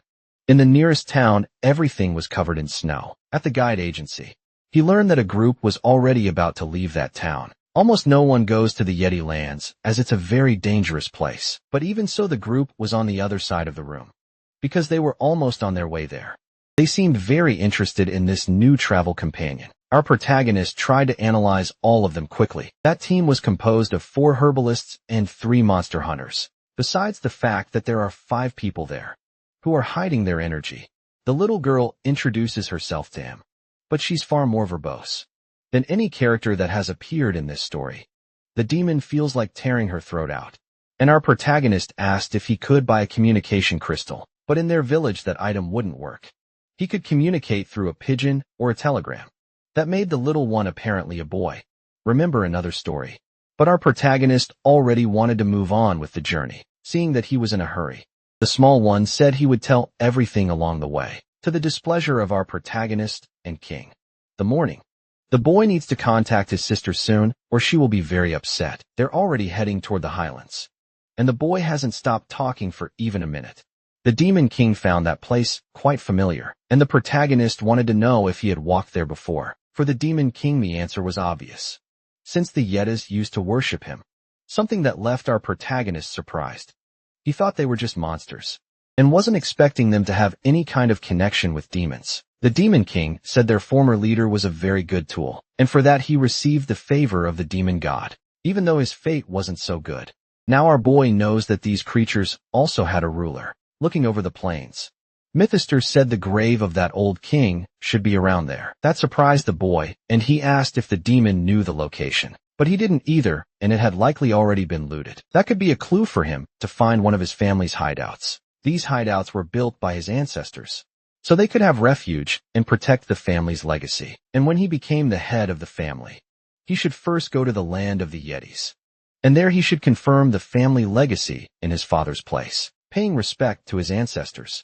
Our protagonist has no idea what that could be, and began to wonder if he would learn a bit more about that pendant. The little boy continued telling stories about that place, but the Demon King's patience had already run out, long ago, begging our boy to use the silent spell on the little one. And speaking of the creatures, our protagonist began to wonder why none of them had shown up yet. Finally, the little one said that the path ahead would become more complicated, so they should stop and have a meal before continuing. A campfire was lit between them, and the travelers began to sit, eat, and warm themselves. The boy started to observe those people more closely. His eyes remained very focused. That particular man was as powerful as a royal knight, and more of the travelers were gathering around that fire. It seemed they were unaware of the protagonist's presence, who began to suspect they might be there to carry out some sort of mission. Perhaps that could have person was their leader, and she didn't seem particularly strong, until the hood was pulled to the side, leaving our protagonist astonished. Some of the other travelers also noticed it, and the girl had revealed her face, thanking them for sharing their fire with her. One of the travelers seemed to be a man of little class, and he asked why the girl was hiding such a beautiful face. Another agreed with those words as well. It didn't take long for the knight to draw his sword, putting it on a collision course with that man's face. Everything happened so fast that it almost went unnoticed by the others, and the man realized he was still alive, but only by the sheer will of someone else. The knight said he should pay with his life for the comment he had just made, but the woman told him not to raise his sword. Even our protagonist realized the foolishness of that pawn, casually flirting with a noblewoman. That unusual situation made him and the demon share a look. They were in that forest, but they needed to be very cautious. The knight was determined to cut off that man's head, but the woman insisted that he do nothing more. Now he had to hide his frustration, sheathing his blade again without it having tasted anyone's blood. After that intense interaction, someone shouted for everyone to start running. The knight still didn't know what was happening, just like those men hadn't realized it either. But the knight's reflexes were fast, and he was already prepared to defend himself, managing to block several attacks. The other people were also concerned about the sudden attack, as some of them were already pushing up daisies. The knight is now very agitated and ordered the rest to protect the lady immediately. The other guards began drawing their swords. That feeling is familiar. Our protagonist felt as if he were in the dragon's nest again, but he doesn't know why there are so many of them now. And he saw that from the sky. A large number of arrows was approaching. That volume of attack is truly dangerous. If he wants to get out of there alive, he'll have to act immediately. Using the magic he had learned, he would block the entire attack, forming a great magical barrier in front of himself. Even so, he began to worry about the safety of the others with him, realizing that the woman's soldiers were doing their job, but the other travelers were falling one after another. They were being slaughtered by that attack as if they were animals. Our protagonist and the Demon King immediately became focused until an intense red light shone in the heart of the forest. The demon knows exactly which tribe this is. They're the idiots of the Crimson Eyes. Our protagonist remained engaged in his own protection and increased his power and perception, managing to identify something among the trees. Seeing that several creatures were approaching. Those were furious and truly enormous monsters. In that number, it could be failed. The knight gave the order to his subordinates to eliminate them all, but the creatures charged fiercely, showing that they had a notable physical superiority. Red Venia realized that this first battle would be very difficult, and that the boy was already frightened before even starting to fight. Our protagonist told him to shut up, because it wasn't the time for that kind of talk. Even so, those knights were formidable, for there was one among them with great potential, managing to cut the creatures with ease. Our protagonist realized that was aura usage. He wants to learn more about that. But this is not the right moment, as they are the victims of a surprise attack. And there's another group of creatures waiting to ambush everyone, so they need to be very cautious and plan their moves. But everything could change if our protagonist acts first. He removed the transformation from his face and used armament magic. It was good that he had memorized that type of enchantment. The group of yetis in the forest kept approaching. One of them noticed that strange figure, but it was already too late to do anything. Even though he wasn't sure his attack would be effective, he struck the creature with all his strength, and it was clearly enough to end its life without anesthesia. The brutal sight of seeing one of their own have its skull crushed left the other creatures frightened. Our protagonist's goal was to delay their advance. For that, he needed to keep attacking, using a great magic that blew everything into the air. Despite his efforts, it wasn't enough. Many monsters were still alive, so they needed to be burned. The fire spread through the snow, consuming the creature's flesh. With the ice around, our protagonist managed to create several blades, and now he had them aimed at the creatures that were still alive. Faced with those relentless attacks, the monsters remained afraid, while our boy ordered the blades to pierce those bodies. This fight had basically become a one-sided massacre. Wherever there was a living monster, there was our protagonist making it suffer. After that intense assault, he noticed only 2 creatures were left alive, but he wouldn't allow them to escape, using a spell on them to restrict their movements. After the intense battle, our protagonist realized that more amazing than him is only the one who likes this video, subscribes to the channel, and leaves a comment. And now he wanted to have a brief moment of conversation. Only then did he realize the demon still couldn't speak. After being released, he began to argue with the boy, but the boy hinted that he would silence him again, making the Demon King behave very properly, even if unwillingly. He needed him to be his interpreter for those creatures. He said he would spare them if they told him the location of their village, but the monsters didn't want to trust him. And Mephisto said that times like these benefit more from dialogue than blackmail. The boy was already in a hurry and asked the Demon King to hurry up because it seemed like he was whispering something else. To the creature, it started to look at our protagonist with interest. Faced with that, the boy used magic to interpret those words and saw that they were plotting against him. Immediately, the Edie stood up furiously, but that wouldn't take much effort from the boy. He only needed a single finger to defeat the creature. Even though it was easy, he was almost caught off guard, becoming extremely furious with the demon and the remaining creature. Truly irritated, he said they needed to keep talking, but this time someone else ended up getting the short end of the stick. In his place, he told the demon that all the good monsters are dying because of him. After having used so much power, he began to feel something different in his body. Until now, he could only use 3% of the total capacity of the dragon heart. If he tries to use more magic recklessly, his body could explode. Fighting like that frequently can be as dangerous as losing a battle. But the boy knows he can't back down now. If he gives up on his current progress, he won't be able to revive his family.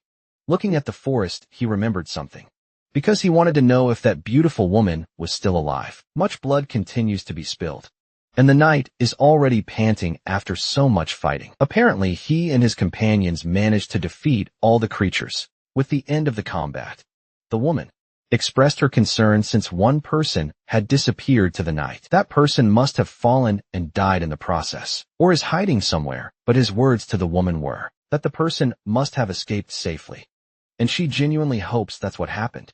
But by the force of the plot, she is worried about someone she doesn't even know.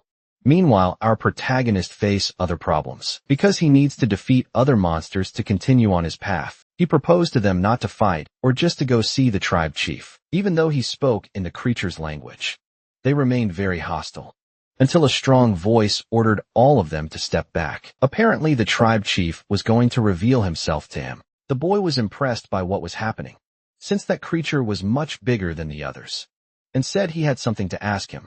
But the tribe leader didn't answer anything at all. The boy is ready to react, just hoping he won't have to use what he has stored. If the negotiation fails, he will have to take out the tribe chief. But the creature noticed that he has green eyes, and asked what the name of this visitor was.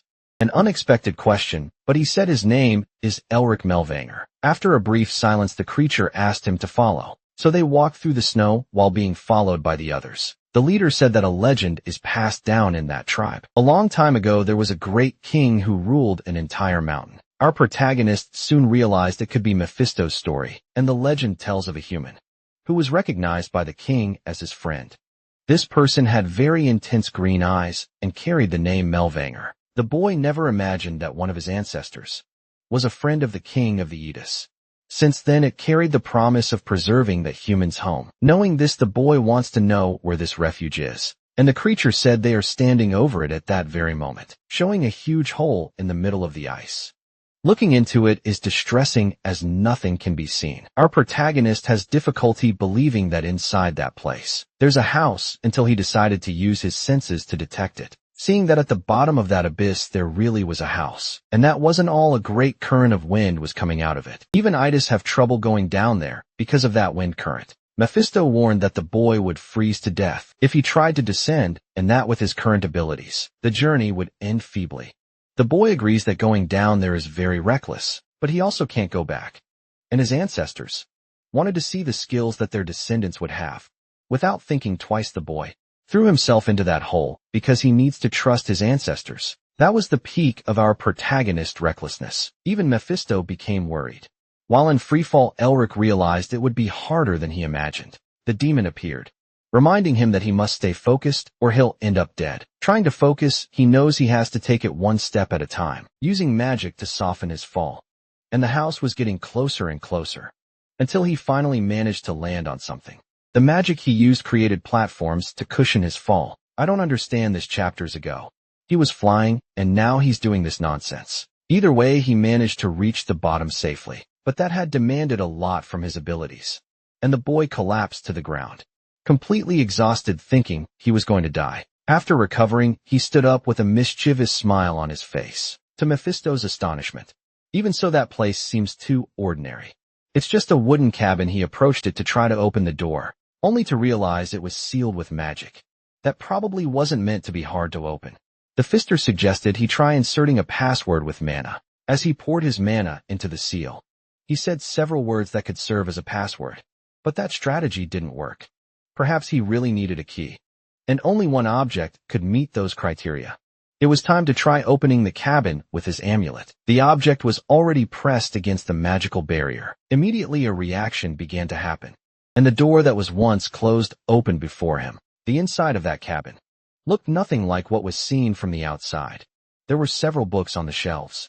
Checking some of them, the boy was impressed, because there was an enormous amount of knowledge there, which isn't easy to find. Mephisto assumed that this place must have been the refuge of the Sage of Winter. Seeing that he had piqued the boy's curiosity, tried to remain silent. But the protagonist knew that this demon must know many stories, and went back to being distracted by the books, until he found one that told the history of his entire family. So far, there was nothing new.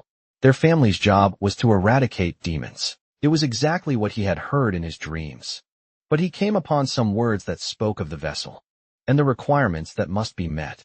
His family received a divine task that must be fulfilled. He must be capable of digesting the demons he swallows, that will be able to produce a new form of magic. All that knowledge was entering the boy's mind. He needed to consume the demons.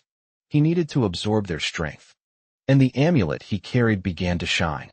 Until after all that, the artifact seemed to have been completely renewed, releasing a very intense light. A message from his ancestors was being transmitted, because that was the beginning of his true journey. After that flash, the boy woke up in the middle of a flower field. not knowing where that place was. A voice said that he must be the descendant, who inherited the will and task of the family. The man waited patiently for our protagonist to turn around to him. Then the boy began to do so, coming face to face with a man wearing a monocle, but he didn't know which ancestor this was, until the man introduced himself. His name is Otto Merbinger. Their name had unfortunately changed in translation. He is responsible for testing the descendants of the family, a sort of guide centuries ago. The family was being established, and this man is one of the 5 most prominent ancestors. He was pleased that the boy seemed to know who he was. He immediately asked if he was the Sage of Winter. Otto said a few people knew that nickname, and wanted to know where the boy heard it, and revealed that he learned it from Mephisto. But the demon had disappeared. Otto wanted to know if he was referring to the demon, king of the original sin, and our protagonist confirmed. He hadn't expected the boy's first demon to be the one who devoured him, that he was truly an impressive descendant. And now he would have to increase the difficulty of his test. Meanwhile, outside, Mephisto wasn't enjoying being insulted at all, and our protagonist wanted to know what this test was, and what exactly he would be guided through. Otto placed his hand on his head, and recognized that the boy must have many questions, and one of them must be why everything was being made so difficult, since they could have just left behind objective information. Besides that, the boy was a little embarrassed to respond to him. Otto began to gather magic in his hands. He said they were preparing something similar to a wheel, and once it starts turning, it can no longer be stopped. That's why they have to inspect all the descendants. This power cannot belong to just anyone, since the boy has already passed. The choice is his, whether he will continue turning the wheel or decide to stop it. That was a proposal that left our protagonist quite thoughtful. He doesn't know exactly what his family's purpose is, and if he decides to move forward without knowing what it is, his plans could be completely changed. And this is the last chance he will have. Otto said he would respect the boy's decision to revive the family. He would also do it to revive the dream of all his ancestors, carving his name into history as the greatest mage this land has ever seen, just as his grandfather once was, with even statues built in his memory. That had already been the dream of our protagonist for a long time, and now all that power is part of him too. Otto can't stop being impressed by what he's seeing from the boy, and he found it very interesting that the boy is so determined about his purpose, being overly enthusiastic to show it. Opening his hands, he began to change the entire place. Now our protagonist is surrounded by great icy mountains, feeling a cold that hurts his bones. He asked what place that was, but his ancestors said it's where he will be tested, so he can receive his first assignment. But the cold is so intense. He never imagined he'd be tested in a place like that, despite the hardships. This is a great opportunity for him to become even stronger. Seeing that the boy wouldn't stop smiling, Otto acknowledged that this optimism is perfect for new candidates. Now he should look further ahead. But the boy doesn't know where to look, especially since his ancestors said he should look deeply, so give again to focus his eyes. Seeing a dense black mist, and in the middle of it, a figure was hidden, and it looked a lot like a demon. Intrigued by it, he asked what that could be. That is the king of the frozen mountain and the ruler of all the Yetis. He was also very ambitious and tried to restore the glory of his tribe, which had been usurped by demons. But in the end, he was swallowed by his own choices, becoming a demon himself. And that particular demon is the second one a protagonist must consume. The boy thought he would need to kill that thing, but his ancestors stated he needs to swallow it, which is different from now on. He will have to consume demons to extract the seals within them, the root of the entire existence of their race. After accumulating so many negative emotions, a personality begins to form. That's what creates a demon.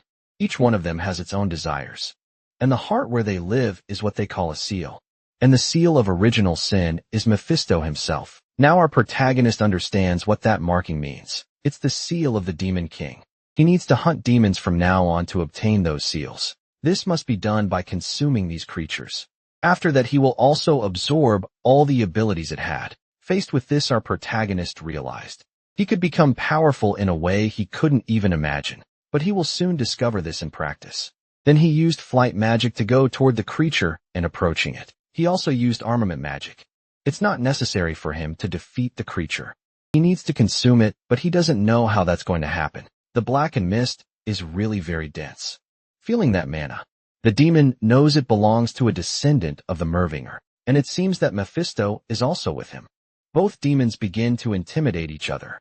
That boy is basically the natural enemy of them all, and as he approached he realized it wouldn't be easy. The demon's killing intent was truly immense. Our protagonist needs to be quick to dodge the attacks, because he was almost caught by the black mist. Finally, beholding with his own eyes the great demon he needed to swallow, surrounded by its warriors. All of them are on a completely different level from the monsters he had faced, so far especially the king. He was so intimidating that the boy wasn't sure he could defeat him. If he could use the seal the Ori possesses, he might have a chance since Mephisto's power is immense. But since he doesn't know how to use that power, he needs to think of another strategy. Since that demon king won't give him any respite, as this is only a test, he began to think that using the power of the seal he already has might be considered cheating. But needing to act fast, he started to summon fire with his hands, causing a great explosion among the creatures. The fire was truly intense, and brought a bit of warmth to that frozen desert. However, our protagonist's effort was not effective. His face was about to meet his sword in a very intimate way. Even with the explosion, the creatures managed to pass through the fire. Our protagonist had to act fast to stay alive, using powerful ice magic to suppress his enemies. That way he managed to take down those who had gotten too close. Despite being in danger, our protagonist has enormous determination, and is much more dangerous than a mere demon. Once again, he and the king of the creatures begin to observe each other, as they were abandoned by the demons. They should already be aware of that truth, that when they are weak, they are abandoned. That is the reason that motivates our protagonist. He needs to become stronger and stronger. And if he manages to become stronger, that kind of test, he will end up crushing it as many times as necessary. And when he was about to be attacked by the creatures, he managed to create a huge and devastating fireball. His light was so intense that it began to consume those small demons, until this attack was stopped by the power of the Demon King. The blow was harsh. Our protagonist realized he is not invulnerable. His body was thrown across the frozen plain. That strike was truly capable of hurting him. And now that he is weakened and out of position, he had become far too easy a target. After finally hitting the ground, he began coughing, as the impact forcefully expelled the air from his lungs. If he keeps going like this, he will end up being defeated by this demon. Only then did he remember that he could not fail that small test. He gathers his strength to get up, fully aware that his body still isn't able to handle all this power. But there's something worse than having your body explode, is failing a family test with his power restored. He vanished, quickly appearing in front of the Demon King. Our protagonist knows he needs to use more and more mana to defeat his enemy. The creature tried to slice him with the sword, but the boy managed to dodge the attack. Now is his chance. He's going to push the dragon heart to its limits, rushing past his enemy with great speed, leaving a massive wound on his body. Magic he used was severe, capable of freezing his enemy completely, but that had been exceptionally intense. The boy was witnessing his own limits, and had to sit down to catch his breath. For a brief moment his face overflowed with joy, until he felt the exhaustion that followed. It almost didn't seem real. No matter how he wants to interpret this experience, it was far too intense. And now our protagonist feels like his heart is about to explode, as the demons are appearing again. That black mist started to advance toward him. In a defensive stance, he tried to keep it away by stretching out his hand, until a blue glow emerged from the protagonist's body and began to manifest. It was the marking of his seal that had appeared. The dark mist was heading toward him as if being absorbed. Examining his own arm, you began to notice that the marking was changing, and the mana from the dragon heart had stabilized. The seals are also the true names of the demons, and to use that power it's necessary to know their names. Our protagonist was intrigued, as he didn't know how to discover a demon's name. But his ancestor told him not to worry. When the right time comes, you will be able to feel it. Naturally, he closed his eyes and began to concentrate. While forming magic with his hands, he realized that the true name of that demon was cruelty. While feeling the snow, he couldn't explain why he was able to know that name. The knowledge simply came over him for the absolute power. The power of the script, and now the boy knows how to use that seal. Once he knows the true name of that demon king, to use the power, he said, his magic should be cold and heartless. And the ice magic he summoned proved to be incredibly destructive. The demons that had reappeared cannot advance, because if they are struck by that spell, It will need to rise once again. And a great icy explosion happened across those plains. After that, the protagonist's body was weakened. The mana consumption was far too intense for him. Even so, he had succeeded. And now he has a small notion of what the power of a seal is, since he had devastated much of that place, leaving a large marking on the ground. The boy realized that only a few enemies remained to be defeated, but before he could do anything, his body decided it was time to stop. As his consciousness begins to fade, he tries to understand what happened. The boy woke up abruptly from that living and real nightmare, needing to bring his hand to his throat to realize he was alive. His body tried to lift off the ground, but the experience had been far too intense. The memories he has in his mind are downright disturbing. Mephisto appears to make a joke, saying that our boy had just gone through a great ordeal. He was already expecting the assignments to be triggered, since the boy lost consciousness, and the medallion became very agitated. Immediately, he remembered what he had gone through, confirming that his death wasn't real. It had only been a very intense dream. He was reckless for trusting too much in the power of the seal, and must have passed out after consuming all his mana. Despite that, he has to acknowledge that that power is much greater than he imagined. If the incomplete seal of cruelty holds this much power, you can't imagine how far the one of original sin goes. Looking more closely at the boy, Mephisto identified the seal of cruelty, saying that the Sage of Winter has very bizarre schemes. Taking advantage of the fact that the demon is talking too much, our boy asked how to use the power of the original sin. Mephisto assumes the boy must already know the truth about names. Even so, you wouldn't give that information so easily. No matter what kind of humiliation he suffers at the hands of the boy, he would never reveal his name. But the protagonist had only asked a question. He wasn't even expecting such a serious reaction.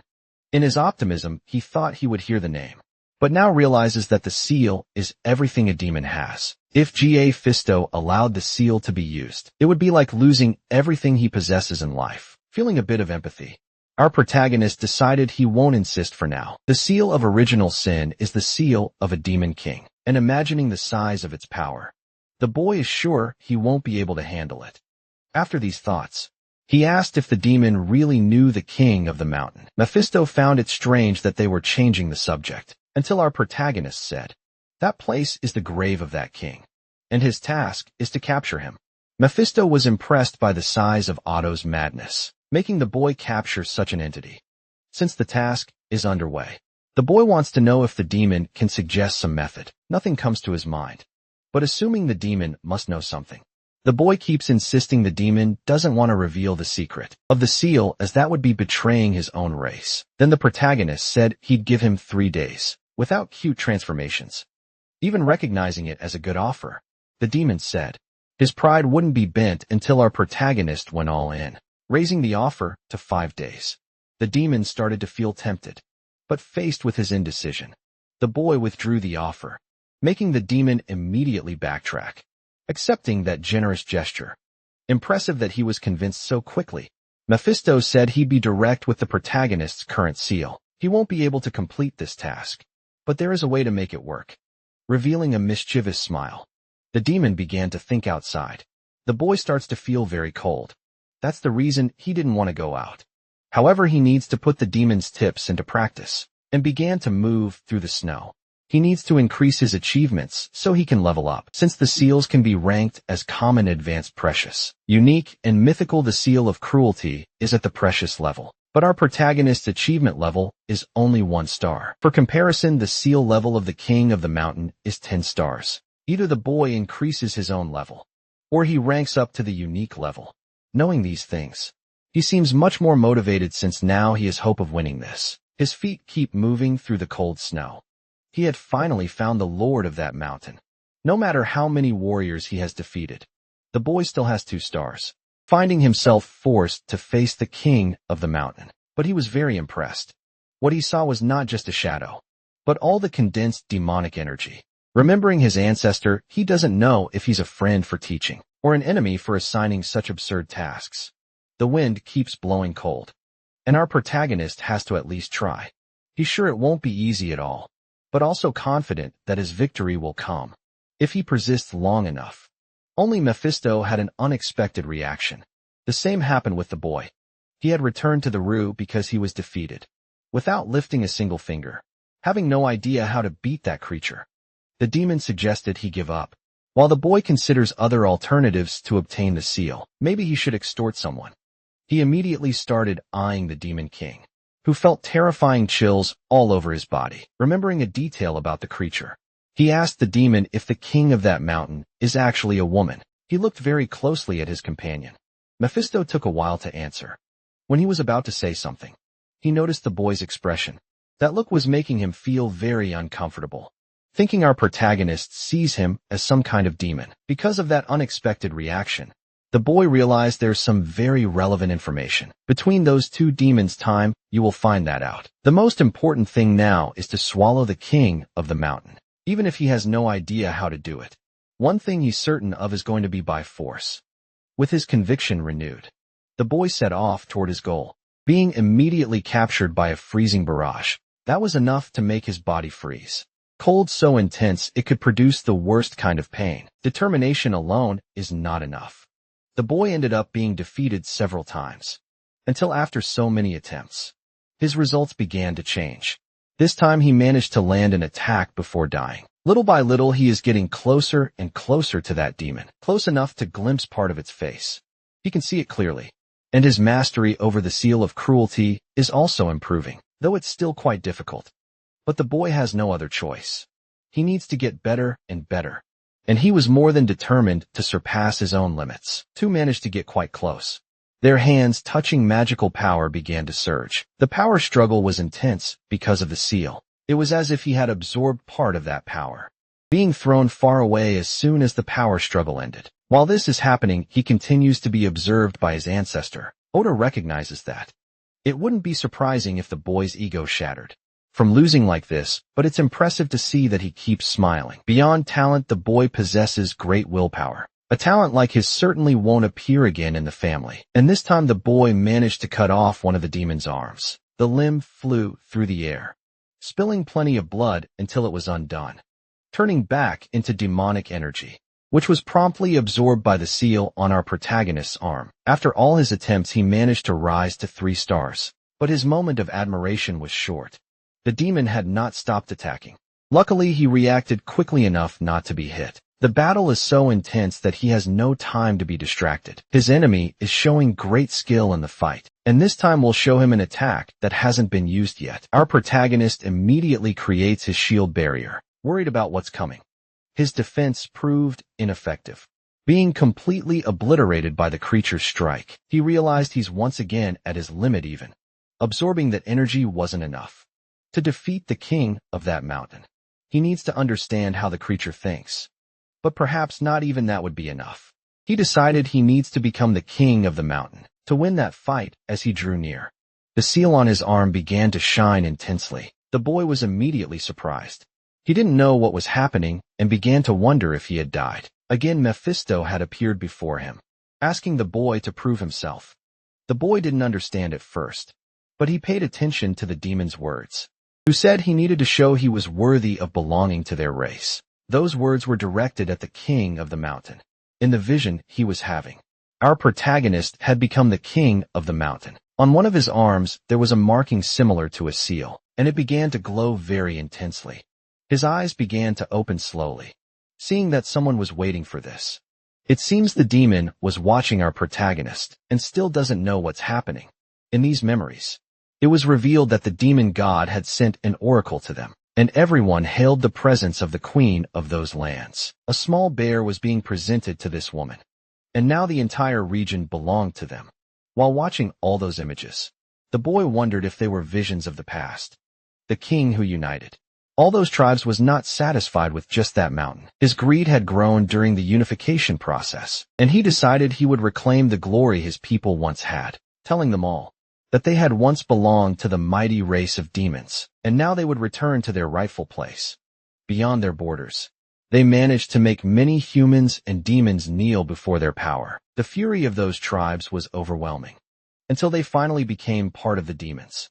Not satisfied with his royalty, the king of the mountain decided he would become a demon king as well, but his plans encountered a major obstacle, and the king came face to face with the original sin. But while it represented was simply insurmountable, There was no other choice for the king of the mountain but to accept the bitter taste of his own defeat. Even so, he decided he wouldn't stop as he wanted to further perfect his seal, and he took the first step toward an even greater path. He was almost being recognized by that demon king. But once again his plans met with great resistance. Powerful knights had appeared in his path, a barrier far greater than the one represented by the demon king. There was no comparison to anything he had seen until now. Faced with those people, the king would not back down, ordering all of his troops to advance. A bloody battle had begun, and his attacking forces were being decimated. Looking at all that carnage, the king of the mountain could not understand. Those humans were endowed with tremendous strength, capable of bringing chaos to her entire army. Desperate screams of her subordinates began to fill the entire battlefield. They did not want to die in that place. And a great creature had appeared, so terrifying that even the king of the mountain wished to go on, living before the power of that enemy. Her army was made of ants. There was little her soldiers could continue doing. Even so, the king remained with the axe in hand, but her hesitation was so great that her hands wouldn't stop trembling. She tried to calm her men, saying they belonged to the proud race of demons, and that they should bring terror to their enemies. That speech didn't stop the blood from flying through the air. She watched in disbelief at her complete helplessness. Her men had been devastated in the blink of an eye, leaving behind only empty shells. The one responsible for all of it was called Otto, our charismatic glasses-wearing user. The protagonist ancestor her race lost that war, and was forced to return to their frozen mountain. After that defeat, she had a long journey dealing with her own hatred. She told them that humans have everything they want, and don't allow other creatures to have what they desire. While she shouted those words, her seal began to glow, the same glow now covering the protagonist's body, who could now see the king of the mountain clearly. All at a flash of memories made our protagonist perceive things differently. Nami understands what that entity's role was. There is no longer animosity from his side, and his enemy had also stopped attacking. Both share a similar story. They had to endure a lot. Hard times were abundant for them. What she wanted was to reclaim the glory of her race, a desire similar to his, who now feels great empathy for her. After that day, Oda remained on the frozen mountain, and after many battles against the king of the mountain, they ended up developing mutual respect and spent a lot of time together. Even so, that desire still remained in her heart. She was not able to master her own ambitions, becoming a monster in the end. Otto knew what had to be done, and by his hand, she met her end. After witnessing all of this, our protagonist heard the voice of the king of the mountain, recognizing that he must be a descendant of that family, someone Otto had spoken about. For having managed to cut off one of her arms and absorb her mana, she realized he wasn't wrong to have taken him seriously. The boy apologized for the wound, and she began to feel pain. That injury was causing severe problems, she said. She ended up that way because she couldn't abandon her ambition, and even though she had been a king, she was also a warrior and didn't want to receive pity from an enemy. The boy doesn't know what to say in this situation. She said that his battle had finally come to an end, and now she would honor the sacrifice of her people, because she regrets having been greedy enough to wish to become a demon. Being happy beside those she loves would have been a much better ending. The boy observes that even after that confession, she continues to be consumed by all that demonic energy, and he doesn't know what to do now. A great power began to manifest from her body. Only then did our protagonist realize he must defeat the king of the mountain, a creature who was able to unite all those tribes, and the greatest warrior of her people. The enemy he must consume at all costs. For that he will need to use all the power he has, thinking that it is the minimum way to show respect to that great warrior. And now he will show her the great duty that has been assigned to him. The stones begin to rise on the battlefield, and he was going to show the king of the mountain what he is capable of doing. The two are about to clash, bringing a conclusion to that entire story. As they approach each other, their energies begin to collide intensely. The axe charges forward dangerously once again, and the weapons strike each other brutally. The boy knows he needs to become that creature, rushing toward her with all the power he possesses. But the sensation he has while doing so is strange. His life is on the line in all of this, and the closer they get, the more dangerous it becomes. And he can't quite say why it's so fun. A massive impact happens after that reflection. The ice beneath his feet is shattered, sending debris flying finally. Our protagonist can feel days filled with joy, which he can experience by Otto's side. All of this happens while they continue fighting.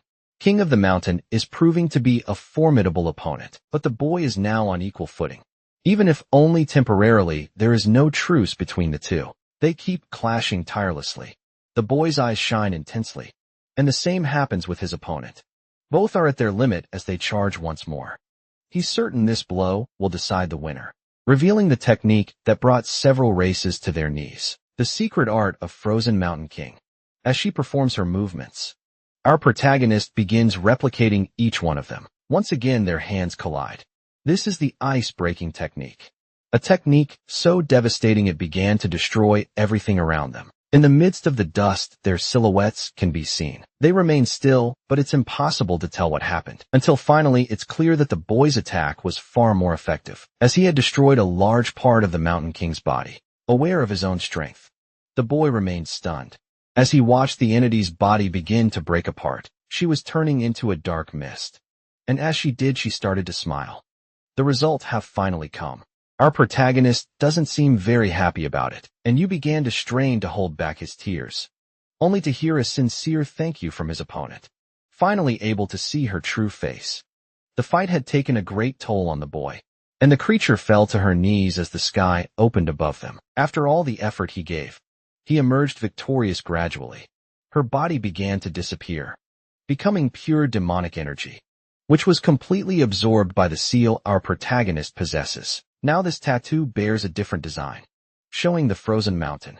At the end of the battle, plants began to sprout from the ground. The growth was so fast they started to bloom right then and there. The boy's first task had been completed. Otto came to him to offer congratulations, since the boy had swallowed the king of the mountain. Taking a deep breath, he told his ancestor that this first task had been very difficult, but Otto said that's the family standard, and he couldn't consider himself one of them if he wasn't able to do that. Even so, he didn't hide that he was surprised. He thought the boy would take 1 to 3 years, and he managed to do it all in just 1 month. After hearing that the boy froze, while Otto confirmed a month had passed, he immediately began doing the math. It took him 1 month to learn magic, and he spent another month in there.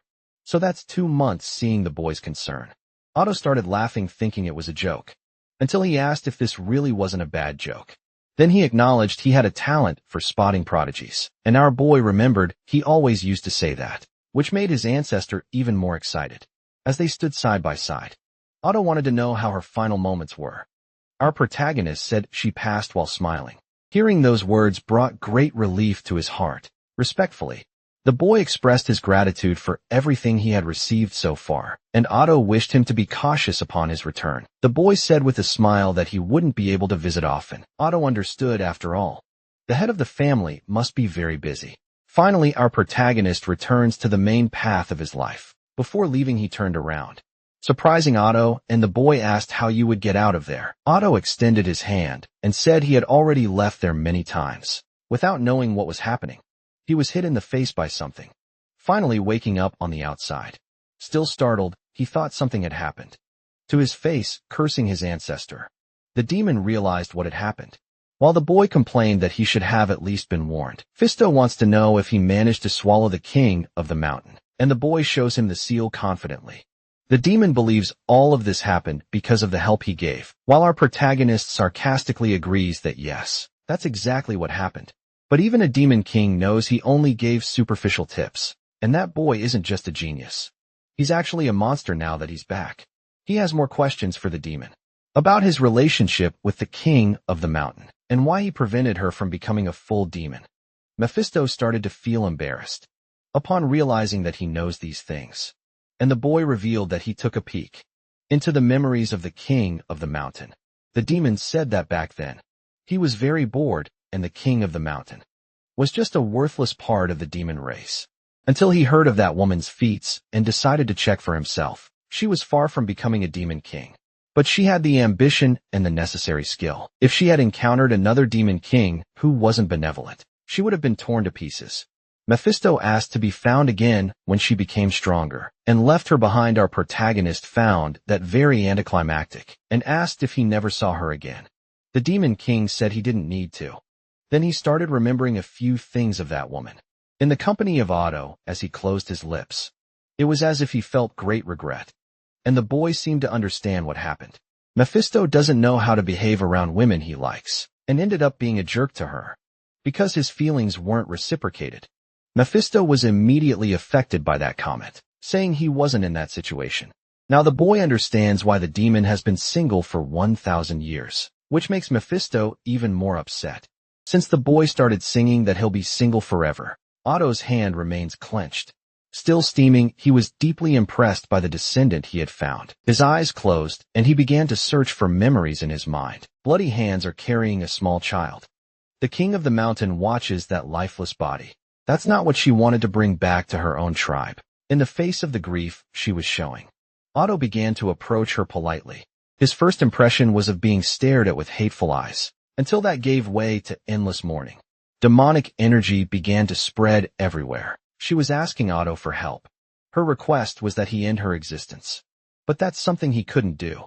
All he could use now were palliative techniques, which made her remain in that dimension all this time. Finally, the suffering of his friend had ended.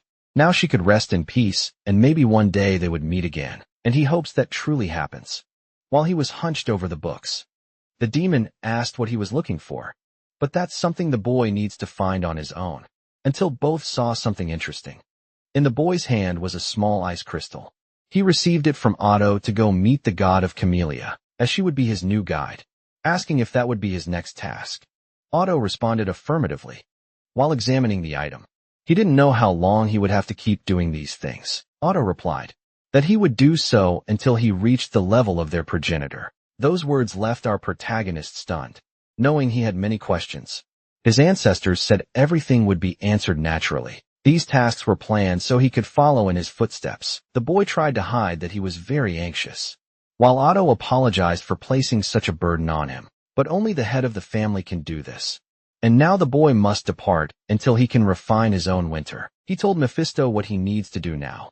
And the demon began laughing uncontrollably. If it's to beat that god, he must be trying to create winter. Our boy wants to know if the demon understands what that means. And he said, it's one of the seasons which can torment even the demon kings. Realizing there was more information in that, the boy asked Mephisto to share more. But the entity didn't want to. He said he'd let the boy go 4 days without punishment, but the demon wasn't interested. Our protagonist hit his limit, saying he wouldn't silence his voice. But that was his final offer. That pleased the demon king a bit more. And he said that the progenitor of the Mervinger family had 4 aides. Each one was given the name of one of the seasons, which matched their personality traits. Otto is the one who corresponds to winter. And if someone like him stay behind to guide his descendants, it means he wants to pass the power on. The boy realized that if he completed this, he might receive tasks from the other seasons. What if he could gain their power? He could be as powerful as the progenitor once was, so he needs to keep absorbing demons, increasing the number of seals he has. With great enthusiasm, he realized his dreams are coming closer to reality. He will be able to restore his family. Now he wants to know why that ice crystal is so important. The demon said is the center of winter, and it is formed in the deepest part of the frozen mountains. Camellia is a flower that blooms in winter, and no vase would suit it better than the ice crystal. The boy wishes to find the goddess soon, and the demon warned that she can be found in the Temple of Flowers, located to the north. This surprised our protagonist, as he thought the temple was a legend, and the demon warned that the place is guarded. To further strengthen his certainty, he decided he will seek information from those books. But the real problem is that the demon is being too friendly. He might be plotting something. Moreover, his spiritual form is becoming more vivid. Mephisto knows the boy realized he has grown stronger, and that he can't do anything about it either. All these tasks are making the boy stronger and stronger, and consequently the demon becomes stronger too. This could be a process that will bring the demon king back to his former glory, ready to devastate the world. Mufasa likes the look on the boy's face, imagining he must be terrified. Making the boy stronger is an idea that makes him uncomfortable, but for his recovery to happen, it's necessary. His thoughts were then interrupted when he saw that the boy's face had a big smile, because he thought he could absorb even more power from that demon, and now he needs to become stronger than him. The madness of our protagonist is so great that the demon king is the one who gets scared. Finally, outside the rift, He recognizes that getting out is much easier than getting in, as he needs a guide in the mountains. He thought of going to the tribe of the creatures. He doesn't know what happened, but he wishes to see those creatures. Perhaps because he absorbed the Mountain King. But his eyes came across something terrifying. Their village had been completely destroyed. All that was left was destruction and abandoned bodies. Mephisto noticed that their deaths were slow, and must have served to entertain someone. Even without knowing who did this, he recognized that was someone within nature, more cruel than most demons. The boy felt completely powerless before that. Monsters can die at any moment, and he has also killed some of those creatures, but he never treated them like objects. As rage kept growing, and maybe this is a result of the cruelty, Seal taking a deep breath. He calmed down again, because he is not the king of those creatures, until his eyes noticed something that was there. Small dots had appeared on the horizon line. A boy approached a small mound of snow, and started moving it with his hands. He kept searching desperately until he found an object. The words began to come out of his mouth automatically. He'd found that small boy who wouldn't stop talking during the journey, and began to remember the enthusiasm he carried. Even though the journey was hard, he remained quite optimistic. Faced with the boy's rage, even the demon became uneasy. Seeing all those bodies, he confirmed that it must have been the work of those same people. Our protagonist didn't like feeling like crap. For the second time in the same day, the knights from earlier faced a hard battle ahead. The princess runs to save her own life, but ended up stumbling in her steps, making her knights worried. She asked them not to worry about her, since they don't know when the assassins might appear again. She is a daughter of the Blue Lion, and decided she would not be a burden to her knights. We still remain very concerned about her safety. Girl feels guilty because many people die because of her, and she cannot give up in that circumstance. It's been a month since they entered the forest, searching for the grave, and it seems their efforts are leading nowhere. She looks to the sky when she thinks of the memories of her father. The daughter of the Great Blue Lion is incapable of wielding a sword. One of the family's rules is that lions only follow the strong, and maybe she will be rejected. While walking through the castle quarters, she had to hear comments like that. Even so, she never stopped pushing herself in sword practice, training for several hours in the training field. While she couldn't stop blaming herself since she had no talent at all, thus the weight of being the daughter of the Blue Lion became an increasingly heavy burden. Her name is Isabel, and she seems to be understood by her father. The Blue Lion appears to be a compassionate man, and he apologized for placing such a heavy burden on his daughter. But to her, the only one to blame is herself for lacking talent. He said that Isabel doesn't need to follow in his footsteps to become a Blue Lion, cause she is much more than that. She is a member of his family, not to mention that he's still in shape, and has muscles as hard as rocks. So she shouldn't worry about the future of the lion, since he would continue to pursue his dream of becoming the best swordsman on the continent. Words that made her very happy until one beautiful day, her father didn't wake up anymore. The symptoms he had were similar to mana blockage. His mana circulation was compromised as he used his aura recklessly. Soon his muscles would atrophy. This can be avoided if the mana flow is restored, but since he is very strong, there isn't much that can be done. They depend on some magical instrument capable of doing that. Isabel is on this journey to save her father. Normal items are completely useless, so she went after a magical tool that only the Mage's Tower possesses. But her journey was full of obstacles. Not even the Magic Tower had capable equipment, so Isabel traveled across the continent in search of clues that could contribute to her father's recovery, until she heard about a tomb that belonged to the king of those frozen mountains. It might be full of treasures, and whoever found them would become rich. Those words capture Isabel's attention because among the treasure, there could be magical instruments. After searching for a while, she confirmed that the tomb exists, and even managed to narrow down where it could be. But unfortunately, rumors began to spread, and the rumor that she was pursuing it reached her uncle's ears. In her last expedition, she ended up being attacked by assassins. Her uncle wants the succession to the throne to happen. That's why he attacked his brother's heir. Now all she needs is to find that tomb. While walking, her knight appeared with sword in hand, asking her to hide. The other knight held her firmly by the arms in a threatening manner. They said they had already been looking for them, since they had completely disappeared after the last attack, and as they belonged to the same family. He said he would make it quick. Those are elite guards of Isabel's family. While she is worried, they keep looking for her. Her loyal knights said that all of them will pay with their lives. She was instructed to keep running. But Isabel doesn't want to abandon her knight, who will end up losing his life. The other said that this sacrifice would be made so that she could survive, and it couldn't be wasted. Harsh words that made Isabel freeze until she heard a strange voice calling her name. He said that the knight will soon die, and it's better if she answers his call. Before she could say anything, she saw her knight being pierced by a sword, while his assassin keeps smiling, saying that now he will cut off the knight's head.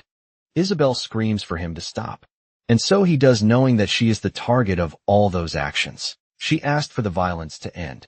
The assassin said that it's not enough, since the order he received was to kill everyone related to Isabel, especially the witnesses, saying that if she hadn't run, it wouldn't have been necessary to take all those lives. While she remembers all that destruction, the assassin tries to throw all the blame on her, making Isabel feel even more devastated. Realizing that several innocent people had lost their lives because of her, the assassin decided he would take her life right now, but had to stop his attack when he heard a stranger's voice. Our protagonist had witnessed everything.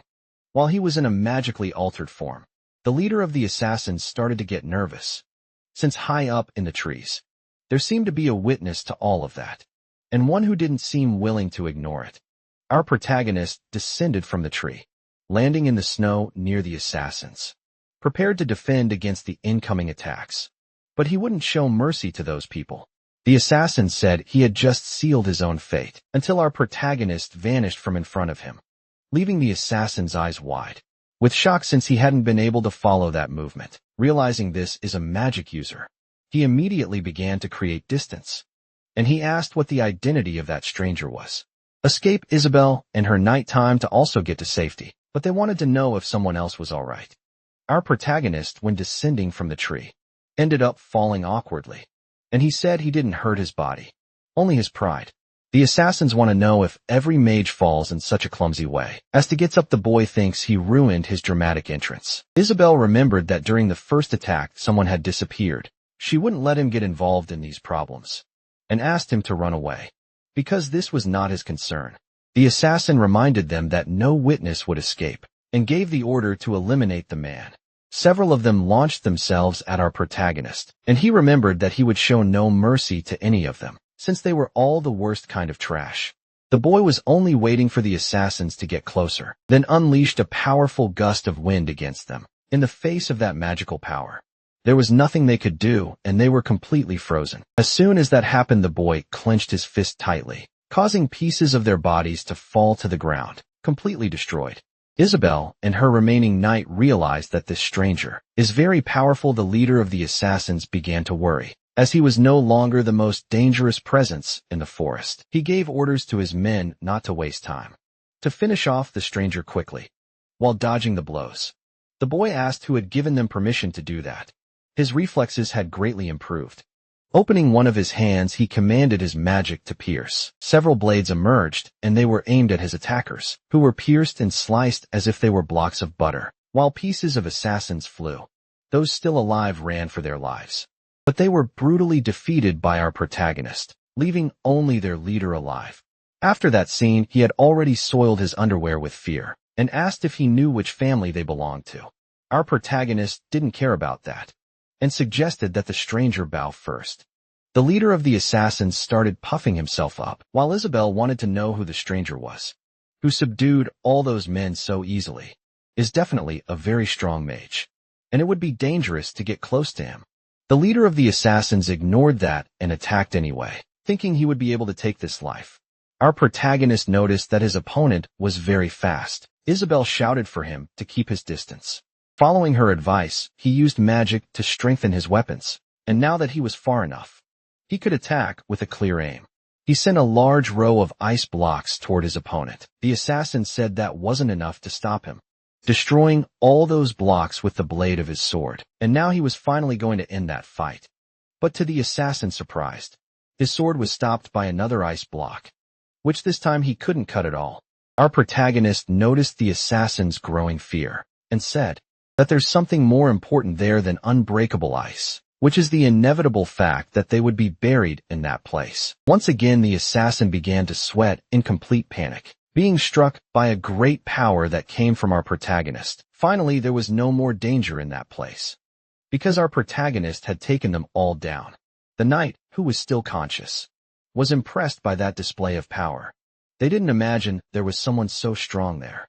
Isabel realized that despite the power, he is the same age as her, which makes it all the more impressive, since he could become much stronger as he matures. After all that combat, the boy began to sigh deeply. Memories of his travel companions and the creatures began to emerge, and he sincerely wished they could rest in peace. Mephisto said those people wouldn't stop staring at him, and he was starting to get annoyed. Our protagonist knows that, but he doesn't know how to act around these people. Even though they were saved, they were also apprehensive. Finally, he said it had been a while since they last saw each other, even though they had been rescued. They didn't know who this man was and decided to be cautious. But that's not how Isabel was thinking. She knelt before him and thanked her unexpected savior. Our protagonist said it wasn't necessary to go that far, but Isabel ordered her guards to do the same. So the two of them bowed before the young man. He said he did what any sensible person would have done in his place, and Mephisto quite liked that show of manners. Approaching him, Isabel apologized, but said she would like to ask a favor. And the boy replied that he was in the middle of an engagement, so she said she would be willing to pay for that help. Now the boy doesn't know how to avoid that situation. Inside a carriage, they resumed their journey. 9 Isabel are apprehensive, waiting for a response from the boy. Mephisto said that even though he's trying to hide it, his smile is still visible, but there was no way to hide that happiness, as he had received something so valuable. That was no ordinary gold coin. It was engraved with the symbol the blue lion. He knows what family that is. And Isabel apologized again for not introducing herself to the protagonist. Now her nobility makes perfect sense among royalty. She is very beautiful, and even the prince who marries her, she was abandoned for being a scentless flower, as she was born with no talent at all, and being the daughter of the blue lion. That ended up defining her life. The boy heard that she had been living alone since her engagement was broken, and he noticed great sadness in her eyes. Without revealing his real name, he said his name is Rick, and that he's happy to have met the daughter of the blue lion, leaving Isabel embarrassed. But he emphasized that her trust is admirable, and she possesses a rare tenacity. Isabel accepted the compliments, even though she was intimidated. Then the boy remembered about his fee, and Isabel said she doesn't have much at the moment, but she would like him to escort them to the capital of the empire, and the guard reminded them that they hadn't found the tomb yet. Isabel doesn't want to lose more of her men because of her own greed, and decided she will negotiate with her uncle. And the boy realized those assassins were involved with matters within her own family. Then he remembered that the blue lion himself had a condition very similar to his, and saw in this a great opportunity, the chance to make the blue lion owe him a favor. The union between their two families could create quite a spectacle. The protagonist smiles while starting to think about his future plans, having Isabel very intrigued.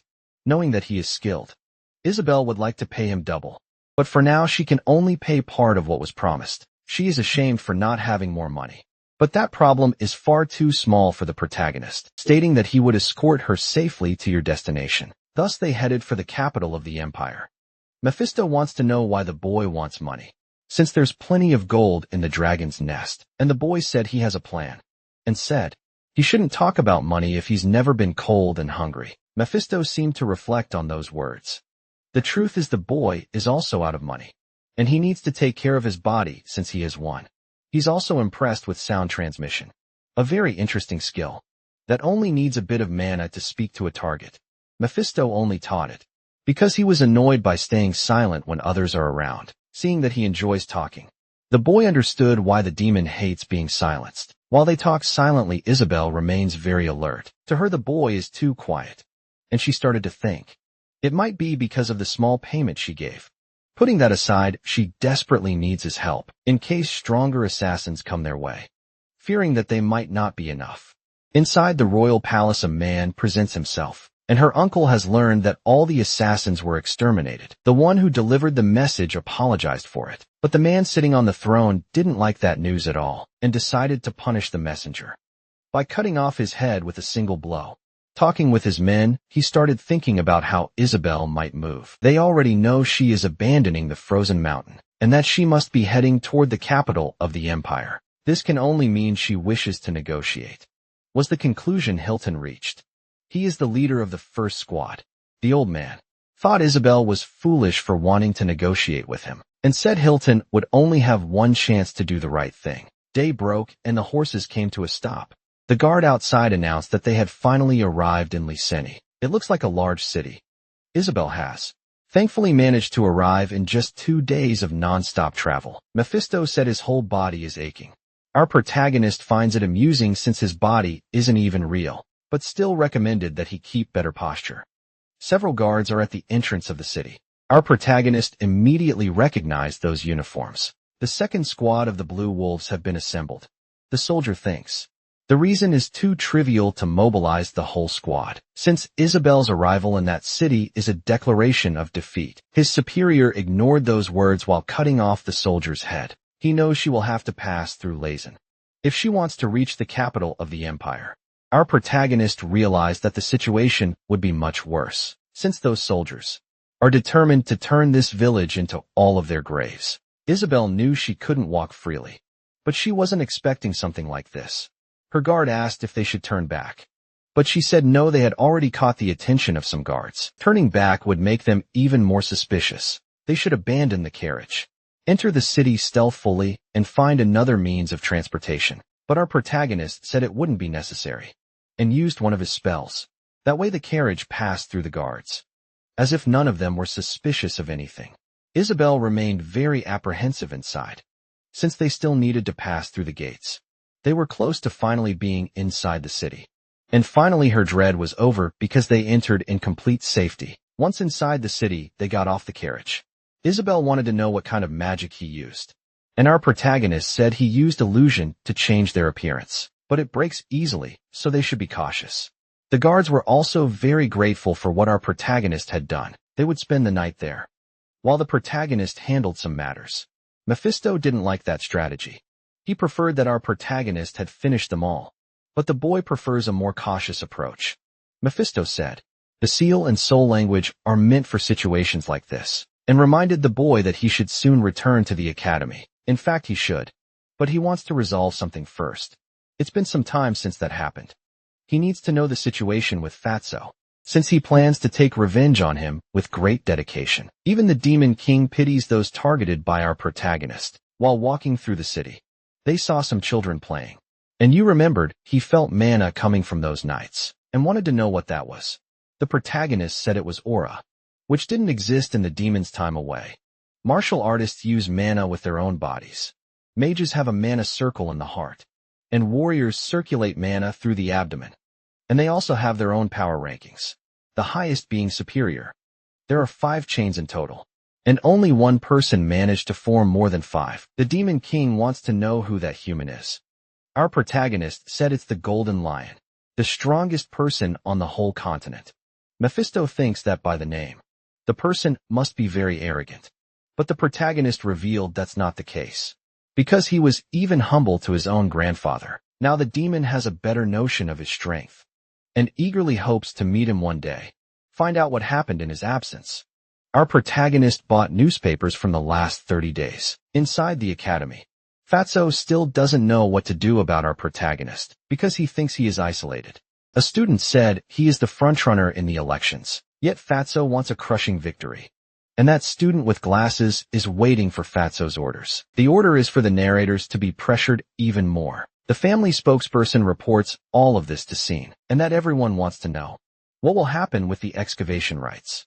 Still hunched over the table, the boy begins to smile in truth. He was crying because he couldn't stand his sister anymore, and his friend still hadn't returned. But he had already solved part of the problems.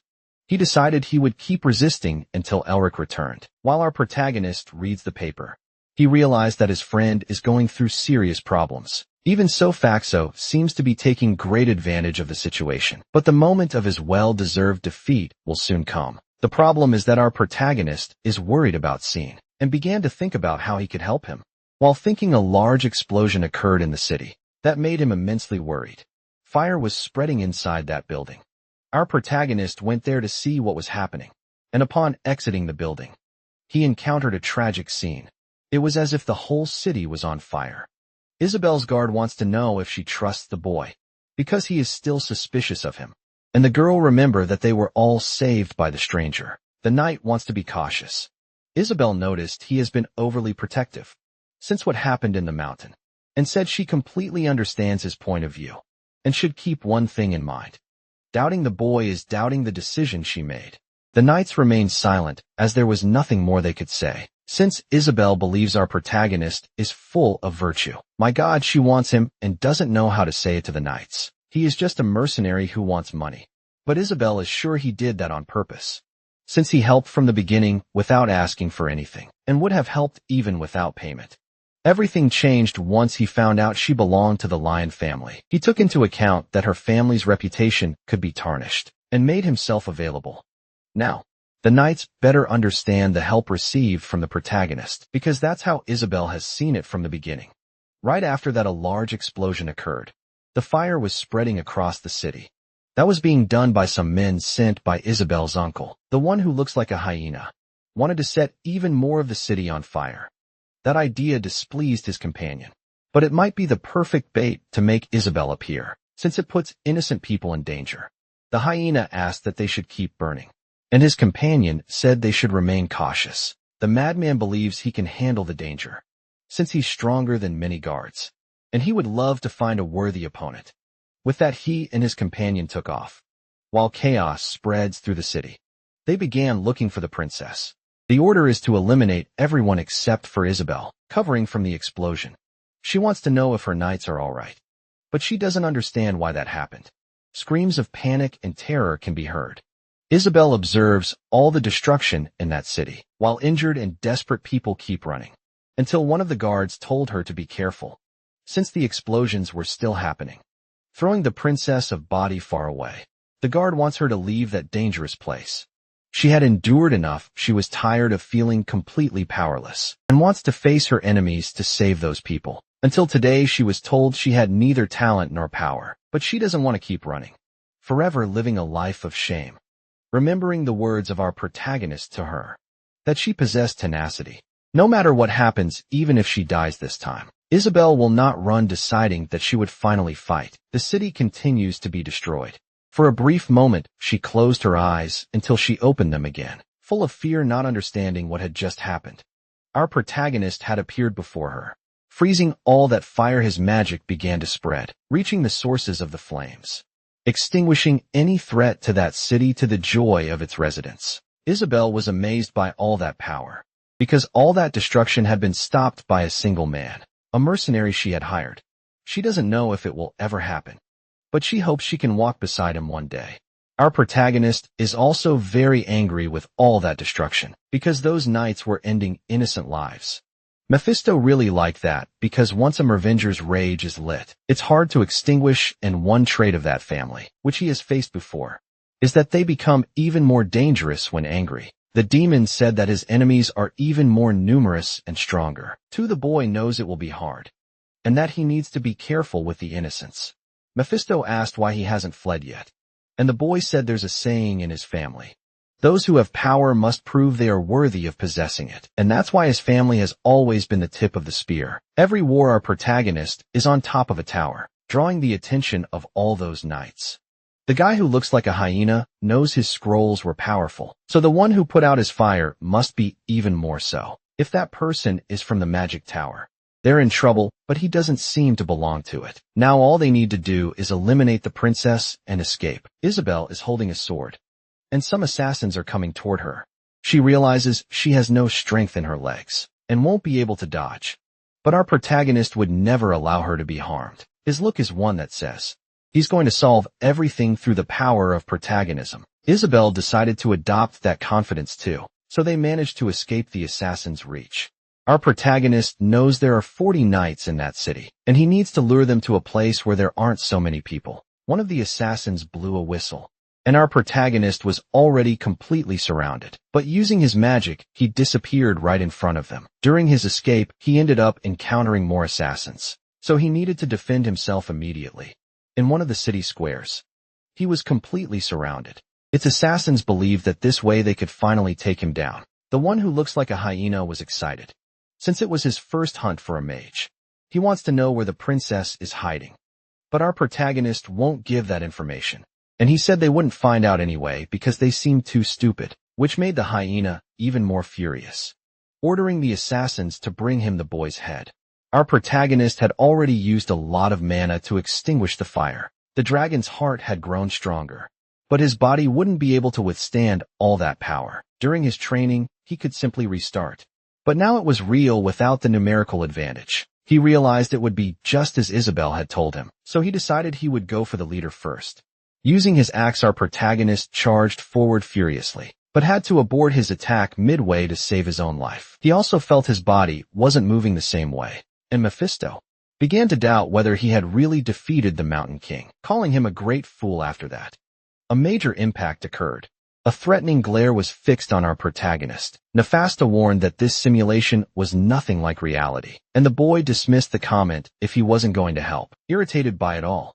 Our protagonist stood up furiously and struck one of the assassins. The hyena provocatively told him to use magic instead of fighting the guards.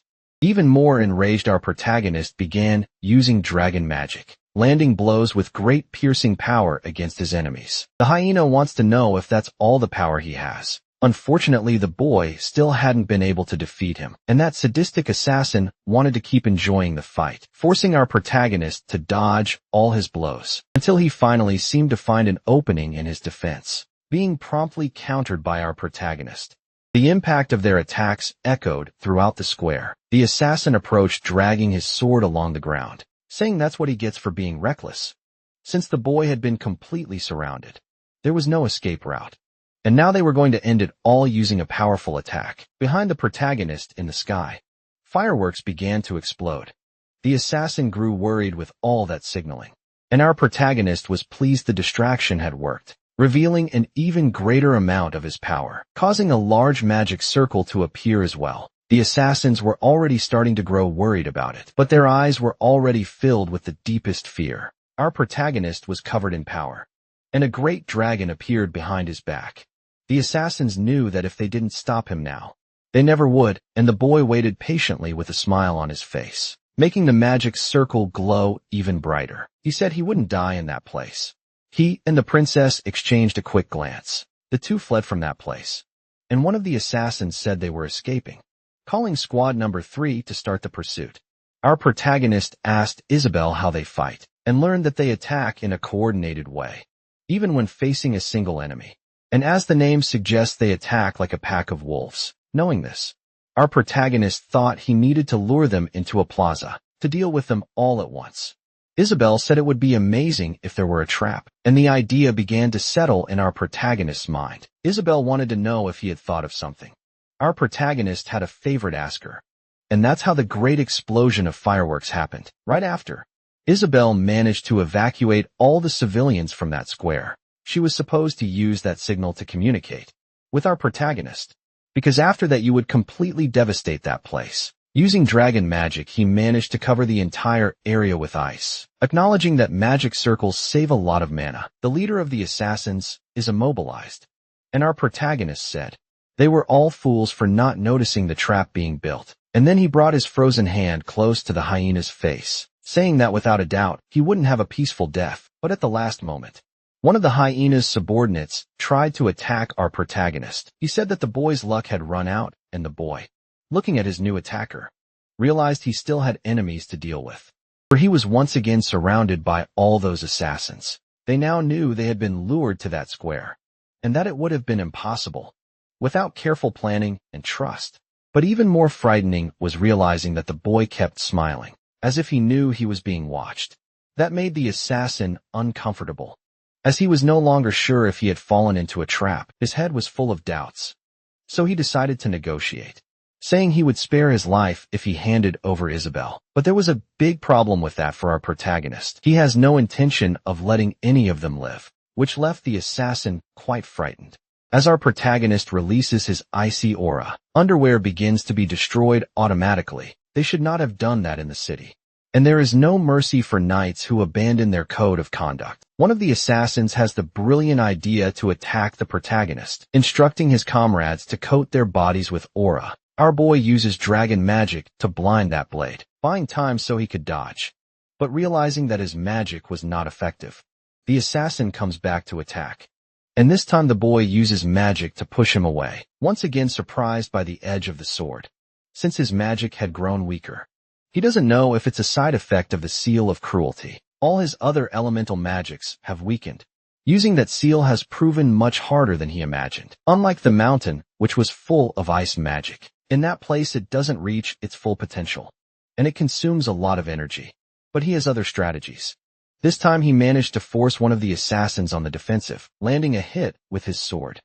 There exists a way to crush the scoundrels, releasing his icy aura once again against them, preventing the assassins from advancing. Even so, one of them tries to keep attacking, but his blade was being blocked by the ice, which our protagonist continued to release toward them, striking with an aura slash. The assassin plans to finish off the boy. The attack approaches with speed. His hands have been wounded due to the protagonist's pressure. Small cuts are appearing all over his body, and the boy's eyes glow intensely. Determined to end it all, the assassin pushed forward even more. He told his men to finish the job, but when he looked back, he realized they had all turned into human popsicles. That freezing happens at the slightest touch, blocking the attack instead of evading. It was his biggest mistake. As his body is being frozen, the assassin says he's never heard of an ice curse like that. All our protagonist did was end a curse within the ice magic. It's impressive that the leader of the assassins made such a foolish mistake. Acknowledging the boy's strength, he said that soon he would regret everything he had done, since soon the squad leader would make his life easy. Out of patience, our protagonist cut off his head and now knows who he must seek, for he will not leave those men alone on his path to hell, since he will soon send the leader of that squad down the same path. Throughout the city, the massive ice formation caused by the battle can be seen. Some assassins fled to tell what had happened, still regretful for having flooded that fight. The young man advised his companions to set their own bodies on fire and run, because it no longer matters whether the princess dies or not. They should give their own lives to burn down the entire city. Those assassins are proud, and they couldn't run from everything that had happened, and they are preparing to set the whole city ablaze. It is no longer enough for just the princess to die. Mephisto soon felt they would try something completely insane, and before he could ask what he thought, the boy realized it too. They were already being attacked again. Mephisto said there is only one race more insane than demons. Humans, no matter what they try to do, their true face is destruction. The boy went hunting for the last remaining assassins, as the biggest problem is the magic scroll they carry, and that is a sixth circle magic spell. One small mistake, and the whole city will become a sea of flames. While passing through the city, the boy encountered one of the assassins, but it might already be too late. Seeing the scroll in his hands, he tried to use magic to stop him. A sword slash was much faster than him. The assassin didn't even understand what had happened, but now he's missing an arm. And our protagonist was not finished yet. Even with the chance to flee, the boy acknowledged that this girl is truly brave, yet realized that back on the frozen mountain, Isabel had returned to help as well, and the scroll of futility was perfect. She noticed that her enemy was still alive, and he had decided to attack her even without one of his arms. But his effort was useless since the boy completely froze him. Our protagonist was already tired of all that, and decided he would end his life once and for all. But the assassin said it wasn't over, because he had forgotten about the other two. The city was still in danger. While they were wasting time with that assassin, the preparations must have already been completed, and the Blue Wolves must have already achieved their goal. It won't be long before that city is filled with screams. Our protagonist revealed that he had already taken care of all three. That sentence left the assassin desperate as his plans had been foiled. When the boy passed close to that assassin, he gave a small smile because he had used his piercing magic, hitting the other two who were trying to flee through the city. Now there was nothing more they could do against those people. Having difficulty accepting that she had been defeated, the assassin said this must be a joke. He tried to plead for mercy, saying he would help Isabel, revealing that his original orders were only to scare her a little, and as a captain he would be listened to. Isabel told him to talk to her sword because it is more understanding. The dialogue was brief, and ended with his head rolling across the floor. She apologized to our protagonist for having lost her patience, but he was already thinking of letting her do it. The priority was to know if she was okay. Isabel said yes, but the boy understood that her body must be in shock. One of her requests was that at least one of the blue wolves be left alive. The soldiers of her family always kept their distance from people without talent, like her, even when they bowed to her. They only did it because of her father. As for the servants of her uncle, the blue wolves, they didn't always show respect, and they always stared back at her, showing all their disdain. That last one would be left alive so he could carry a message. The flatland flipped, and the wolves who intimidated her now fear the girl. Isabel said the position of Blue Lion will never belong to her uncle. Our protagonist watched as she delivered that message. The truth is that those men feared this mysterious mage. Isabel wished she had that power too, and that she was as talented as our protagonist. But she acknowledges that she can't keep lamenting forever, and needs to seek her own strength. And the start of that will be changing her weak behavior. Our protagonist asked where she was going. She said she was going to meet her father to plan the future. The boy wanted to know what she would do about her personal guard. Isabel said she would try to ask for help from some of her father's old friends. A wise decision, as she agreed with that. Isabel began thinking about the future. If her father doesn't get better, she will have very difficult days ahead. It would be great to have help from that mage, but it's not her family's custom. She doesn't want to part ways with him, but she also wouldn't like to be even more in his debt. Until they handed her a few sheets of paper. Taking them in her hands, she realized it was a thesis. Our protagonist said that her father's illness is similar to another one. He had been studying, and he hopes to help with that, since that was the cure for the condition known as mana blockage. Samuel really liked that gift and gathered with her guards. They began talking about it. As they were injured, our protagonist began healing them, and a boy apologized for having hidden his identity until now, undoing the enchantment that concealed his identity, revealing that he is the lord of the Mervyn family. To Isabel's complete surprise, she realized that he is the Duke of the Radiant Star. That is a title specific to his family, earned after the war against the demons. A title that symbolizes their brilliance on the battlefield. The name itself holds no power, but it carries great value. Isabel asked if he shouldn't be in a coma at the hospital, since that's what she's been hearing.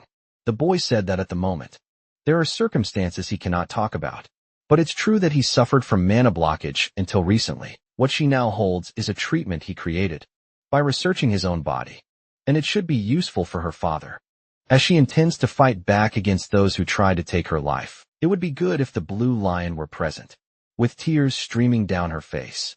Isabel doesn't know how to repay such kindness. Placing his hand on her head, he told her not to worry, because soon he would receive the fair portion of what he had done. The two looked at each other intently. Isabel said she would like to be the one to help him this time, and asked if he would like her to make him a great hero. In the middle of the destroyed city, people begin to rebuild their lives. Mephisto asked if it's really okay for the boy to reveal his identity, but the boy doesn't care about that, and he knows Isabel's family will come after him. And since his magic is very specific, he will soon become well known at the academy. Mephisto realized he's setting the stage, since his identity will be exposed either way. Since he helped the Blue Lion family, he hopes to receive that same help when rebuilding his own family. Mephisto is impressed by the boy's journey, who besides his talent for magic is also a great strategist. A woman asked him to stay there a little longer, but our protagonist said that life must go on for all of them. She is grateful because thanks to his interference, her son is still alive. Another person came to thank him for his hard work, and didn't know how to express their gratitude. Our protagonist said he was just doing his job, and the knight said he would never forget that favor. Our protagonist gets embarrassed, and Mephisto really wanted to say that he only did it for the money. Now he wants to know what the mags will do, and he said those are internal problems. The knight said he would find out who was responsible, and would return to the capital with the princess. Mephisto realized that Isabel's uncle's notoriety will grow. The public promotion, realizing that the girl can also be cunning, while receiving the affection of those people. The boy realized this is his responsibility as a noble. Mephisto was annoyed and said it's not about responsibility. All he found was a justification. So the boy returned to his path, because he needs to see how Fatty has been spending his days. It seems he already knows what happened, and he's desperate to secure the excavation rights. No matter what happens, even so, the narrators remain in the way. Fatty wants that student to find a way to make it all happen, even if he has to bribe the right people. He told them to do it immediately, while the boy hurried out of his office. The news keeps growing about the situation. And there are 3 days left until the election. And Fatty needs to secure the escalation rights. A dark demonic energy begins to form around him, asking the man to repeat the words he had said. That mysterious figure wants to know if Fatty is ready to cooperate with them. Fatty wants to know how this man is going to help him with the election, and how you will get the right of exclamation. He said the preparations have been made. He just needs Fatty's consent, but he is still in disbelief, trying to understand how this man achieved what he couldn't, since he lacks faith. The man is no longer that interested in making a deal with Fatty, because he's not the only candidate present in that election. A bit more pressured Faden wants to know how he can cooperate, and the mysterious man said he should give his cooperation a siesta. That's too simple compared to what he's wishing for. And Faden wants to know if that's really all there is to it, with a malicious smile on his face. The mysterious man said it's more than enough. Little by little his image began to disappear from that couch. Across the city several rumors are being spread. They're talking about the huge problem caused by the Blue Lion family, because of an internal conflict. They nearly destroyed a city. Many people ended up losing their lives in the process, until a powerful mage appeared and took them all down. People are saying he's a very handsome guy. The hero of Laconic, our protagonist, is hearing these rumors. The Fist said that ever since they entered that place, all they hear is talk about our protagonist. The boy just wanted to have a good meal, since it's been a long time since he's been to the capital. Then he remembered Isabel said, "There's nothing better than a hero's tale to improve public opinion," and she promised to do that for him, for when he reveals himself in the future, ensuring that he has a solid foundation for it. While they continue to put pressure on her traitorous uncle, the problem is that people are only talking about this hero, and they're already speculating about his love life. His narrative has now become a grand romance. But even so, it's great for spreading his name across the continent. It would be great if he had talent like Isabel's. When reviving his family, then he told the Demon King that they were going somewhere else. But it seems our protagonist was found by someone. He was nearly hit by that strike. And the people in that restaurant immediately became agitated, imagining that a fight had suddenly broken out. They'd assume it must be a hero doing something in the capital, but those two people are no longer fighting. Our protagonist is paying close attention to this person, and his attacker didn't like that he dodged it. The boy said it had been a long time, and that his friend was taking this joke way too seriously. But Scene is filled with hatred, because he endured so much for his friend, and he should have at least let himself get hit. After everything he had done, Scene is already fed up with having to endure all that political pressure. The fight ends before it begins, and the two start talking again. He already figured you would have to do something difficult for the protagonist, but warned that he owes him a dragon's nest. As they order a beer, he asked about his relationship with the daughter of the Blue Lion, and learned that they're just friends. Scene ordered a full meal to have at that place. Our protagonist smiles, because he knows his friend noticed the difference in his manner. He isn't asking questions about it. The truth is that he's still very annoyed with all the stress he had to deal with. Even the Demon King agrees with him. The two celebrate, and Scene makes a point of saying that his friend owes him a punch to the face. Either way, everything is going according to plan. But it's possible our protagonist won't succeed, and he said that only two things matter now: reviving his family and dealing with those who tried to kill him. And those two things will happen simultaneously. See more that the political situation has been a living hell, and he was startled to remember that. The witch from his family must have heard the rumors too. If his sister heard the rumor, she must already be completely insane, and that could cause their plan to go down the drain. It seems that the excavation rights had been granted to the academy. She is furious, because she doesn't know how her brother allowed that to happen, and she was heading straight to the hospital. And she noticed that the tone of the news in the newspaper had changed. Fatty is in a favorable position right on the eve of the election, while the Narasir family relinquished their claim over the Dragon's Union. That's far too suspicious. She wants to know what her brother has been up to, and she learned that he hasn't done anything special so far. At first he did all that because it was for a friend, but after losing the rights, he remained silent. Now she knows exactly where to go. She understood that the excavation rights don't belong to the academy or to her family. This whole time they were trying to deceive her, and now she's going to get to the bottom of it. The position of rector at the academy, besides being symbolic, carries a lot of power, because it brings considerable influence within the political sphere. Our protagonist holds the title unique to his family, the Radiant Star, and finally, the day of the rector election at the Academy has arrived. Fatty said that such a discovery will never be repeated in history, and that it happened during his administration. And he promised to continue investing in research. Scene is very uncomfortable hearing those words, and is already wondering if his friend will be able to do all that alone. Since Fatty's approval rating had increased significantly, it's possible he bribed several people. But our protagonist said he has a big surprise. The mysterious man praised Fatty's speech. He's very confident even though he hasn't been re-elected, and promised to follow through on their agreement. They could discuss it again soon in another time. But Freddy has no intention of helping that man after he's elected, because soon he'll regain all of his political prestige, and won't ally himself with a small organization, and crushing them will be easy. Once he's re-elected, it seems the mysterious man is already anticipating that betrayal. All the candidates had presented themselves, and the voting was about to begin until someone appeared there, leaving Scene very worried. It was his sister who showed up in the middle of the election. The elderly man asked if she knew what she was doing, because those seats are reserved only for the lords of the hexagram. Family, she came there to represent her family, and said she's more invested in this than all of them, because she knows exactly what's going to happen. Scene started to get very concerned. On the microphone, someone asked for everyone's attention. An announcement would be made before the election formally began, then asked everyone to take a seat and remain silent. Everyone should have received that magic crystal, and they could check the candidate's information with that instrument. They were to vote for only one of them, and the result would soon be announced. Fatty had been waiting for this day. The guy got so stressed he even lost a bit of weight. Besides that, he had already made agreements with several of the candidates, so he believes everything will go according to his plan. The result would be announced. The protagonist's family would be excluded for not being present. Fatty is anxious to be re-elected.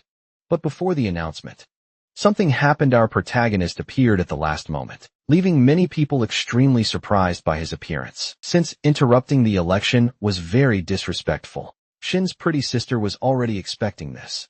While he is cheering for our protagonist, the one before them is the lord of the Mervinger family, and as the Duke of the Radiant Star, he came to participate, exercising his small right to vote in that place. Some say he is the disgrace of his own family. Well, others don't know what to say since he was supposed to be in a coma. Even so, our protagonist makes his triumphant entrance. He walks confidently into that hall, while Fatty has no idea how the boy is there.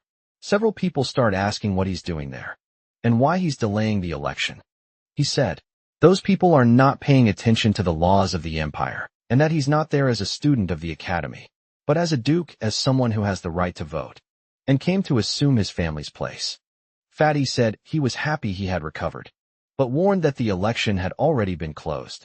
But our protagonist invoked the power of knowing the legislation of his fictional world in matters of suspicion about the nature of a candidate. Before the end of the election, a new vote could take place, provided the majority of the present members agreed to it. Fatty's eyes began to burn with hatred, as he realized he was in trouble, and the Duke of the Radiant Star has something to say, since he has facts to expose about Fatty, because he is not fit to be a candidate, as he had forged confidential documents, and also tried to assassinate the Duke of the Radiant Star. Oh, Fatty, it's time to roast your bacon. In the face of those serious accusations, they asked if the boy had at least some kind of proof. Fatty said they have to follow the election protocol, stressing that our protagonist is there to represent his family, and wants to know if people really want to hear what the boy has to say, claiming that all these accusations have no proof whatsoever, even if he has some kind of ace up his sleeve. Fatty believes the election won't be changed, and he will show him how real politics works. Fatty believes that none of those people want to hear a protagonist, and the boy said he is being too hasty in deciding things, while Fatty said he is tarnishing that sacred election, going straight to the point. He showed a recording in which Fatty truly believes there is a dragon's nest in that place. That was the conversation they had, in which the boy was supposed to hand over his family treasure. If he was wrong, that entire conversation had been recorded. He said Fatty has no merit in that discovery, and even tried to assassinate the one truly responsible for it. Finally, Fatty realized he was in deep trouble, while our protagonist asks if his words truly seem devoid of truth. Very frightened, Fatty said he was being framed for something he didn't do, and the boy said he wouldn't have the skill to deceive a 7th circle mage, unless you were from the 8th. Little by little his accusation gains strength. As they imagine our protagonist is still unable to use magic, it seems Fatty really did try to kill the Duke of the Radiant Star. Fatty knows that Crystal Sphere was given to an assassin. He's sent to the nest now. He realized the student who works with his lackey lost that item. Going to the microphone, he asked the people in that place to remain silent, so the matter could be discussed. Scene said that the student with glasses was found near the hospital. Surely, he went there on Fatty's orders. But our protagonist believes he must have something to say, and that he has something to hand over. Not long ago, he had been intimidated by Fatty. The boy with glasses was already fed up with being a lackey. He couldn't take the stress anymore, and handed that evidence to our protagonist. Even though he already had enough proof to screw Fatty over, it remains to be seen why the boy with glasses changed sides. The excavation rights go to the one who discovered it, and Fatty is claiming something that doesn't belong to him. Besides the accusation of attempted murder, try to usurp someone else's right.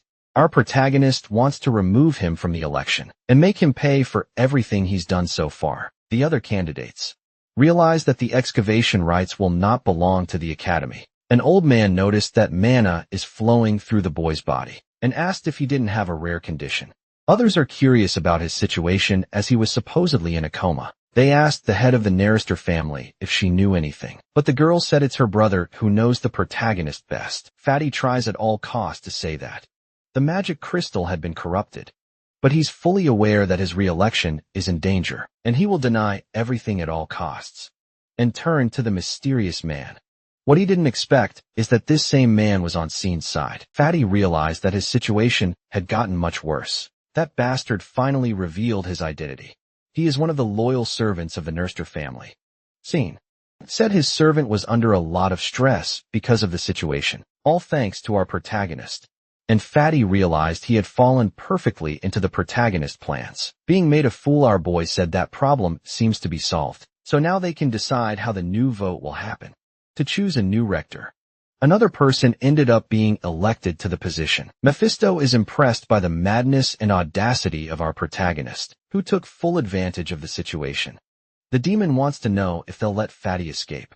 But the boy isn't worried about that old bald guy, and ended up making sure he heard that through sound conduction, praising the 7th Circle Mage's hearing ability, and still wondering why he remained silent. So he assumed he's not hearing it because he's talented.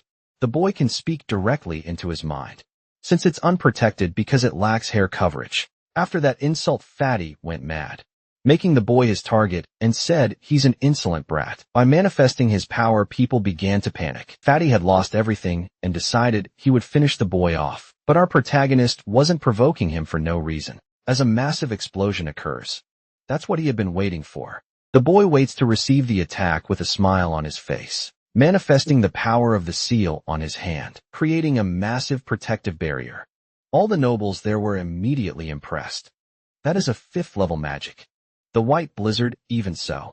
Fatty remains furious. But our protagonist still has a revenge to fulfill. That magic is quickly identified. It's the hero of Lacent, while others are amazed that the boy was able to block an attack from Fatty. Our protagonist is showing that he's not the disgrace of his family. She thought it would be easier to deal with Fatty because he's old, but he's still a 7th Circle Mage. That won't change anything. Since the rector is forgetting more important things, another person had entered the battle. And if Fatty becomes a nuisance, he might be attacked by other students who are present. The Witch of the Firebird made her grand entrance, the newest member of the 7th Circle, and the one who managed to tame a phoenix. Others also appeared, saying the rector's actions could be considered terrorism. Only then did Fatty realize he no longer had any political support. That only made his shame even greater. Until someone asked if he would stop after going this far. It was our protagonist still provoking Fatty, saying he wasn't even able to leave a scratch on his body. Apparently Fatty is fueled by provocation. He managed to hit the protagonist in the face, showing that his true power is the fury of baldness, destroying part of the place, using the protagonist's body as a weapon. Those who said they would intervene remained completely still, as that simple election had turned into a major event in the city. Fisto, who watched all the boys' planning, no longer knows if he deserves the title of Demon King, recognizing that our protagonist true calling is to receive a title like his. With a smile he asked if he understands now. This is what happens to people who get in his way. Fatty was completely immobilized by chains. After that day, gossip spread through that city like never before. Everyone talks about our protagonist, about what he had done, and that he had not been in a coma all this time. Moreover, he is also the mysterious hero who appeared. Fatty was banned from the academy and imprisoned for attempted murder. Well, everyone wants to know what the boy had done to cure his own condition. Isabel was able to take care of her father after meeting our prota, and the excavation rights came to belong to the Nerister family. The newspaper speaks about the rise of the young hero. Seen as outraged, because he didn't want to read that aloud to our protagonist. But the boy said he's a patient and still feels pain from Fatty's attack. Outside the hospital, several reporters want the opportunity to speak with him. While relaxing in his room, the boy realized that the reporters need the truth. Steen wants to know how he learned all that, and the boy revealed that it's Isabel's doing. But remembering that girl brought back several memories as well, and he said his friend didn't need to know the full extent of them. The only thing Steen hopes is that his friend doesn't cause bigger problems, and he's hoping he'll delay his plans. Since his father wants to meet the protagonist, Guy Neraster is a mage in the 9th circle and the head of his family, a genius among geniuses.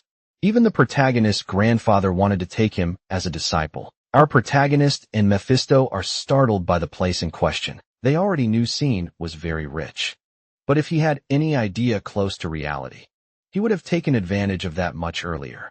His friend's family is the most powerful within the magic tower, and finally our protagonist is going to meet someone truly influential. Someone who wishes to surpass him. Soon Steen mourned that the protagonist's sister was also coming. He was surprised by that news.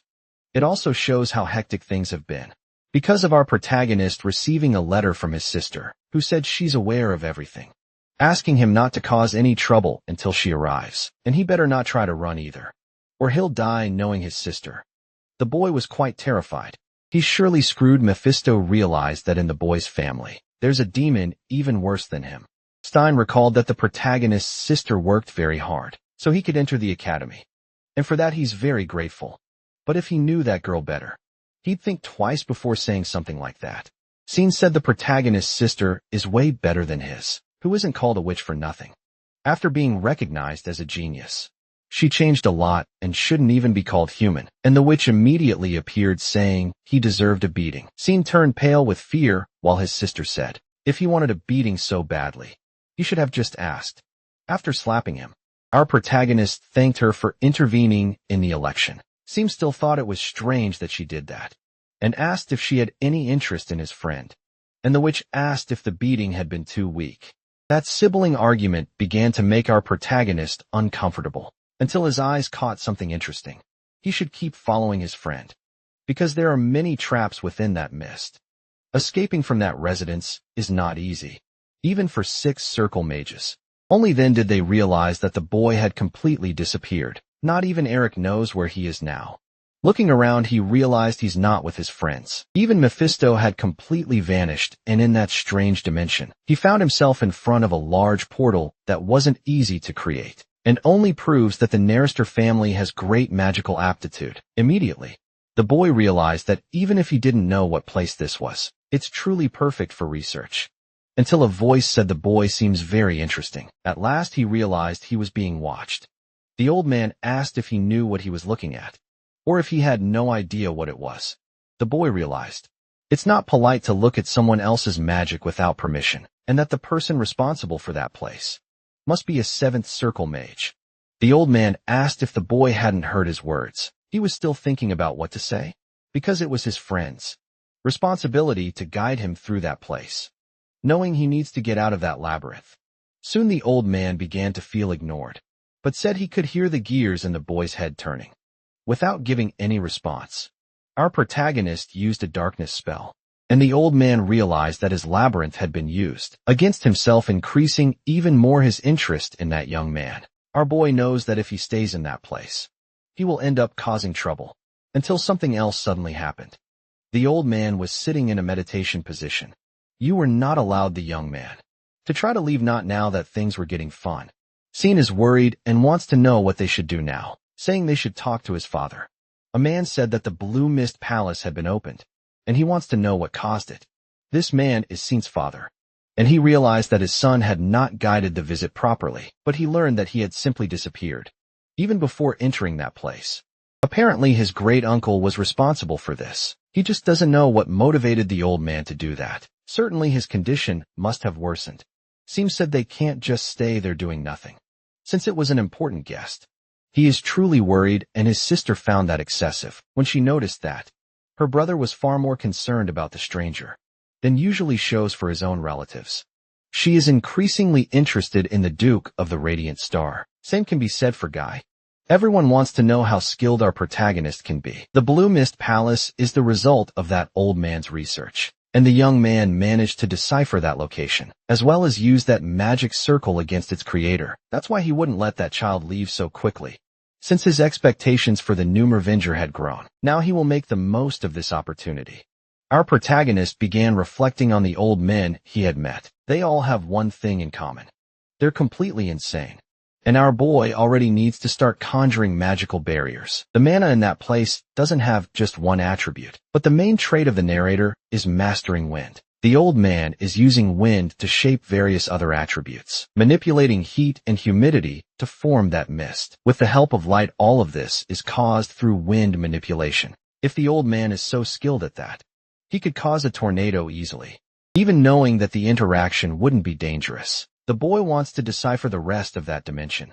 He had already noticed in his last battle that his elemental spells are weak, and he's going to try using the old man's method in his ice magic. That way he can achieve different results through the soul's voice and the seals he possesses.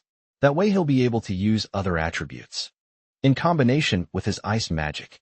Thinking about this, he remains still and thoughtful, gathering more and more magical energy in his hands. The place began to reverberate with his concentration, and the dragon's heart glowed intensely, as did the seals on his hand. All that focus aimed to strengthen his ice magic. While the seal shines, a voice says, "I've finally found the boy." His silhouette appeared in another place. He had returned to the company of his friends. They observed him still very surprised because for a sixth circle mage, it takes almost a full day to leave that dimension, and he did it in under an hour. Mephisto also noticed that. He managed to raise the seal of cruelty to 5 stars. That magic even pressed the Demon King. But a boy managed to endure it and even stole part of its power. Our protagonist has said they should ask if he's okay. Guy doesn't hide that he's surprised and asks questions about the healing of our protagonist's condition. While noticing that he was already at the 6th circle of magic, he had broken the record of the Fire Witch. Apologizing for not having introduced himself before, our protagonist finally does so. Meeting his best friend's father, Guy apologized for what he had just gone through, saying it wasn't his intention for him to face that inconvenience with the mist, but the boy said it was a very productive experience. After that, he's finally welcome into the Narasta residence. The rest of the family was waiting for him. That made him think about his own family with great sorrow. Isabel noticed that her father had gotten up, and she ran straight into his arms. Full of joy, he wants to know how she managed to wake him, since not even the doctors were capable of that. Isabel said that it all happened thanks to Eric. If it weren't for him, everything would have been different. A blue line was surprised by this news after he began getting dressed, while Isabel said he needed to keep resting. But he cannot prioritize his health in this circumstance, and he needs to meet this boy. Since there is someone so righteous in a corrupt world like this one, he has several reasons to continue his journey. Meanwhile, the lackeys of his troubled brother keep getting wrecked. They suffered several losses, and Isabel is still alive. In addition, the Blue Lion have been healed, and the messenger who brought this news exploded before their eyes. All those problems are being caused by the same mage, who must have placed a curse on that messenger's body. He also learned that the Blue Lion is already in the middle of a journey to make contact with the protagonist. Knowing that he traveled before seeking revenge left this man very thoughtful. Imagining that the Blue Lion must have gotten even weaker, determined to stop this meeting, he ordered his men to kill him before reaching the nearest residence, and he said he didn't kill his subordinate because of the skill he still possesses, revealing a mark on the back of his hand. In the company of his friend, he continues on toward the main house.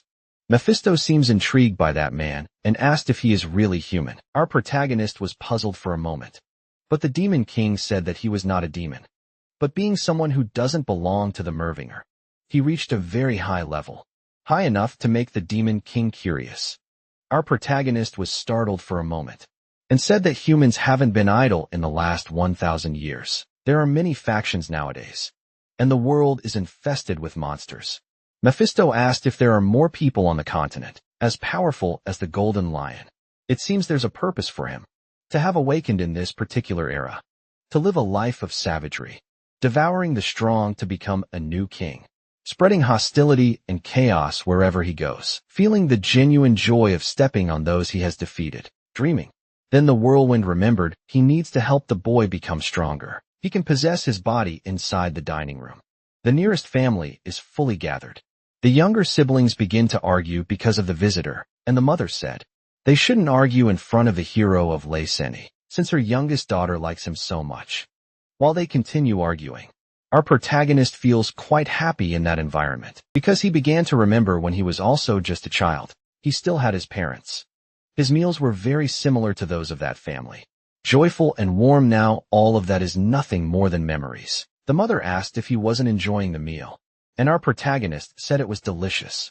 He had just been distracted by the flavor, assuring that he was really enjoying the whole experience. After they finished the meal, they were having tea in another room. Guy learned that the excavation rights were being granted to them, and our protagonist said he owes a lot to his friend. After that, the head of the family fell silent and asked if he harbors any kind of resentment toward him. His daughter found that question very strange, and Scene also didn't know how to react.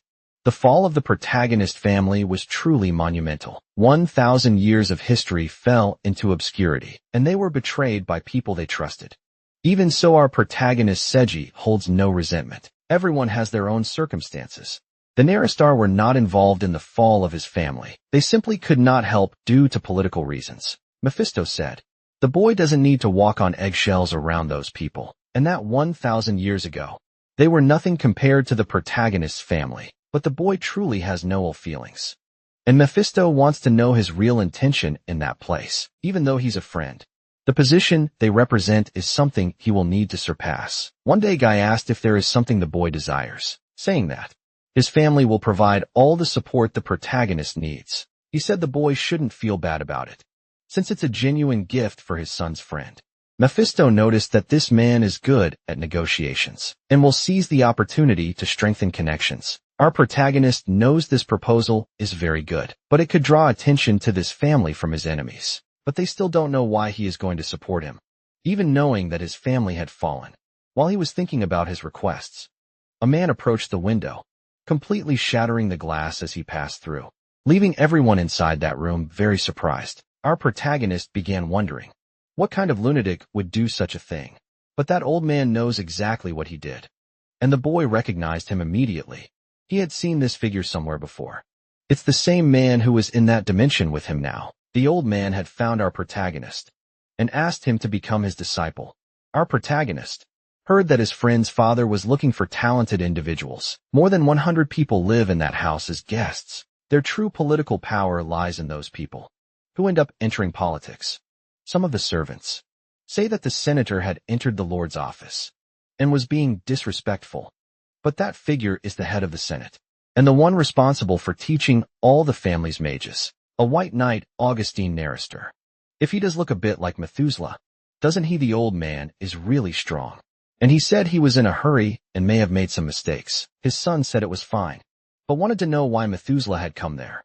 An old man had already said, because he wants to make that disrespectful child his new disciple. Guy said that he is a duke of the empire from the Mervinger family. But while he was introducing the young man, he had already stepped forward. Our protagonist is very grateful to meet that senator. Methuselah was impressed by that agility, and even his friends didn't understand what just happened. Methuselah didn't expect to be recognized by him, but the young man knows that. He was one of the great leaders of that family, and already heard about him through his father. If his family had a pillar like Methuselah, they wouldn't have collapsed so easily. The old man said he wasn't related to the boy's father, but our protagonist said he is very well known. Realizing that he was being overly polite, Methuselah accepted the compliments anyway, but he wants to know if the boy will become his disciple. As the leader of his family, he couldn't accept that proposal, so he asked Methuselah to withdraw it. But the old man knows. He already learned some things in the Blue Mist Labyrinth, and the boy said he learned by accident while trying to escape. Methuselah said his magic was seized without permission, and the boy reminded him that it was the old man who made him suffer first. Faced with that argument, the old man's patience went out the window, stomping his foot on the ground. He ordered everyone to be silent. That even startled Guy, while the old man said they should learn to obey their elders, showing all of them the extent of his power. Our protagonist is impressed by that light show. That sky is clear and very bright. It doesn't even look like night. While admiring it, he was struck on the back of the neck by the old man. It was as if he had teleported. But that wasn't what happened. It was just physical movement at a speed beyond any mage. Before he could hit the ground, the old man caught the boy, saying that he finally belonged to him, leaving that room in the same way he entered, leaving everyone speechless. The fire witch asked why her brother was still standing there, after seeing his friend get kidnapped. Apparently, she doesn't know what kind of person our protagonist is. Mephisto, who knows him very well, is speechless. Slowly he begins to open his eyes, trying to understand where he is, coming face to face with the old man, who asks if he had awakened. Still very frightened, our protagonist asks what had happened. He wants to know where he is. Realizing that his hand couldn't find any support, his body began falling toward the ground, immediately being stopped by the old man, who was holding him at the edge of a great cliff. He told him to be careful, as he had almost lost his first disciple in 90 years of life. Our protagonist had been bluffing, as he wanted to know what he could gain from that old man, but didn't expect to be kidnapped. Maybe he made a bet bigger than his resources. Now he needs to concentrate to circulate his mana, realizing that he is unable to do so. It was as if he had returned to being sick. Methuselah said the boy had already noticed. He's very sensitive, and our protagonist asked what happened. The old man would give details, but didn't want to be rushed, and asked if he could see anything down below. Our boy can't see anything. So the old man let go of the cliffs so he could get a better looks, saying that he should take a look for himself. The boy falls, cursing the existence of that damn man. In free fall, he tries to grab onto the rocks, while the old man wishes him a pleasant journey. Mephisto is very pleased. It seems the boy has met his match. The boy doesn't know how he was found, and the Demon King says it's very easy until our protagonist asks for help. But the demon says he can't do anything at the moment, and the boy remembered that. He could teach him how to use the seal of original sin, but that wouldn't be possible because he doesn't want to teach, and said the boy could use the mana from the atmosphere, and that is exactly what the boy does, managing to control the wind so that his fall is interrupted. But all he managed to do was slow down his own fall. That had been very dangerous. It was as if he had his illness again. Moreover, the boy has no idea where he might be. He knows the geography of the entire continent, and he doesn't know of a place like this. The old man said that this is the Blue Mist Labyrinth, and that the palace was just a small version of this place, even though his mana had been restricted. He is impressed that the boy was able to use the mana from the environment. Our protagonist said he had almost died, and the old man said he'll be his master, but cannot teach the magic of his family. However, he is the chief senator and also the director of a school, and that kind of knowledge you can pass on. It's not a problem for the boy. Grassland is the name of the school, one he had never heard of. Mephisto seems to know it and is impressed that it still exists. He said that organization used to bother him a lot in the past. They use magical martial arts instead of magic. He said it's very similar to traditional martial arts because it strengthens the body through mana circulation, which is exactly the kind of teaching the boy needs most. Right now, Grassland is focused on perfecting various types of magic, which will contribute to the boy's progress. Our protagonist had already noticed that the mana in his body has trouble blending. That's why his mana flow had been blocked. Those teachings will be perfect for him. Our protagonist asked what he will learn, if it will be magical martial arts. The old man said there are no records of that, and that the boy never stops surprising him. Now they are going to start training immediately. The boy is surrounded by wild wolves, and these are 3 times stronger than normal creatures, and he should know that the grassland method is based on experience. His first task will be to survive, and the wolves are advancing dangerously, to the despair of our protagonist, who cannot use mana. Meanwhile, the old man continues observing attentively. Some people ask it's right for him to just watch. Since the boy only learned how to use magic a few months ago, the old man is aware of that, and is thankful he can use the wolves for this, recognizing that it will be a problem if the creatures develop a taste for humans. And by the looks of the battle, It seems that his disciple is having trouble. He might end up dying at this pace. But the old man is quite confident. The seal on our protagonist's hand began to glow. And with that, one of the wolves ended up losing several teeth from its mouth. That was the kind of result the old man had been waiting for. That boy is completely different from all the others.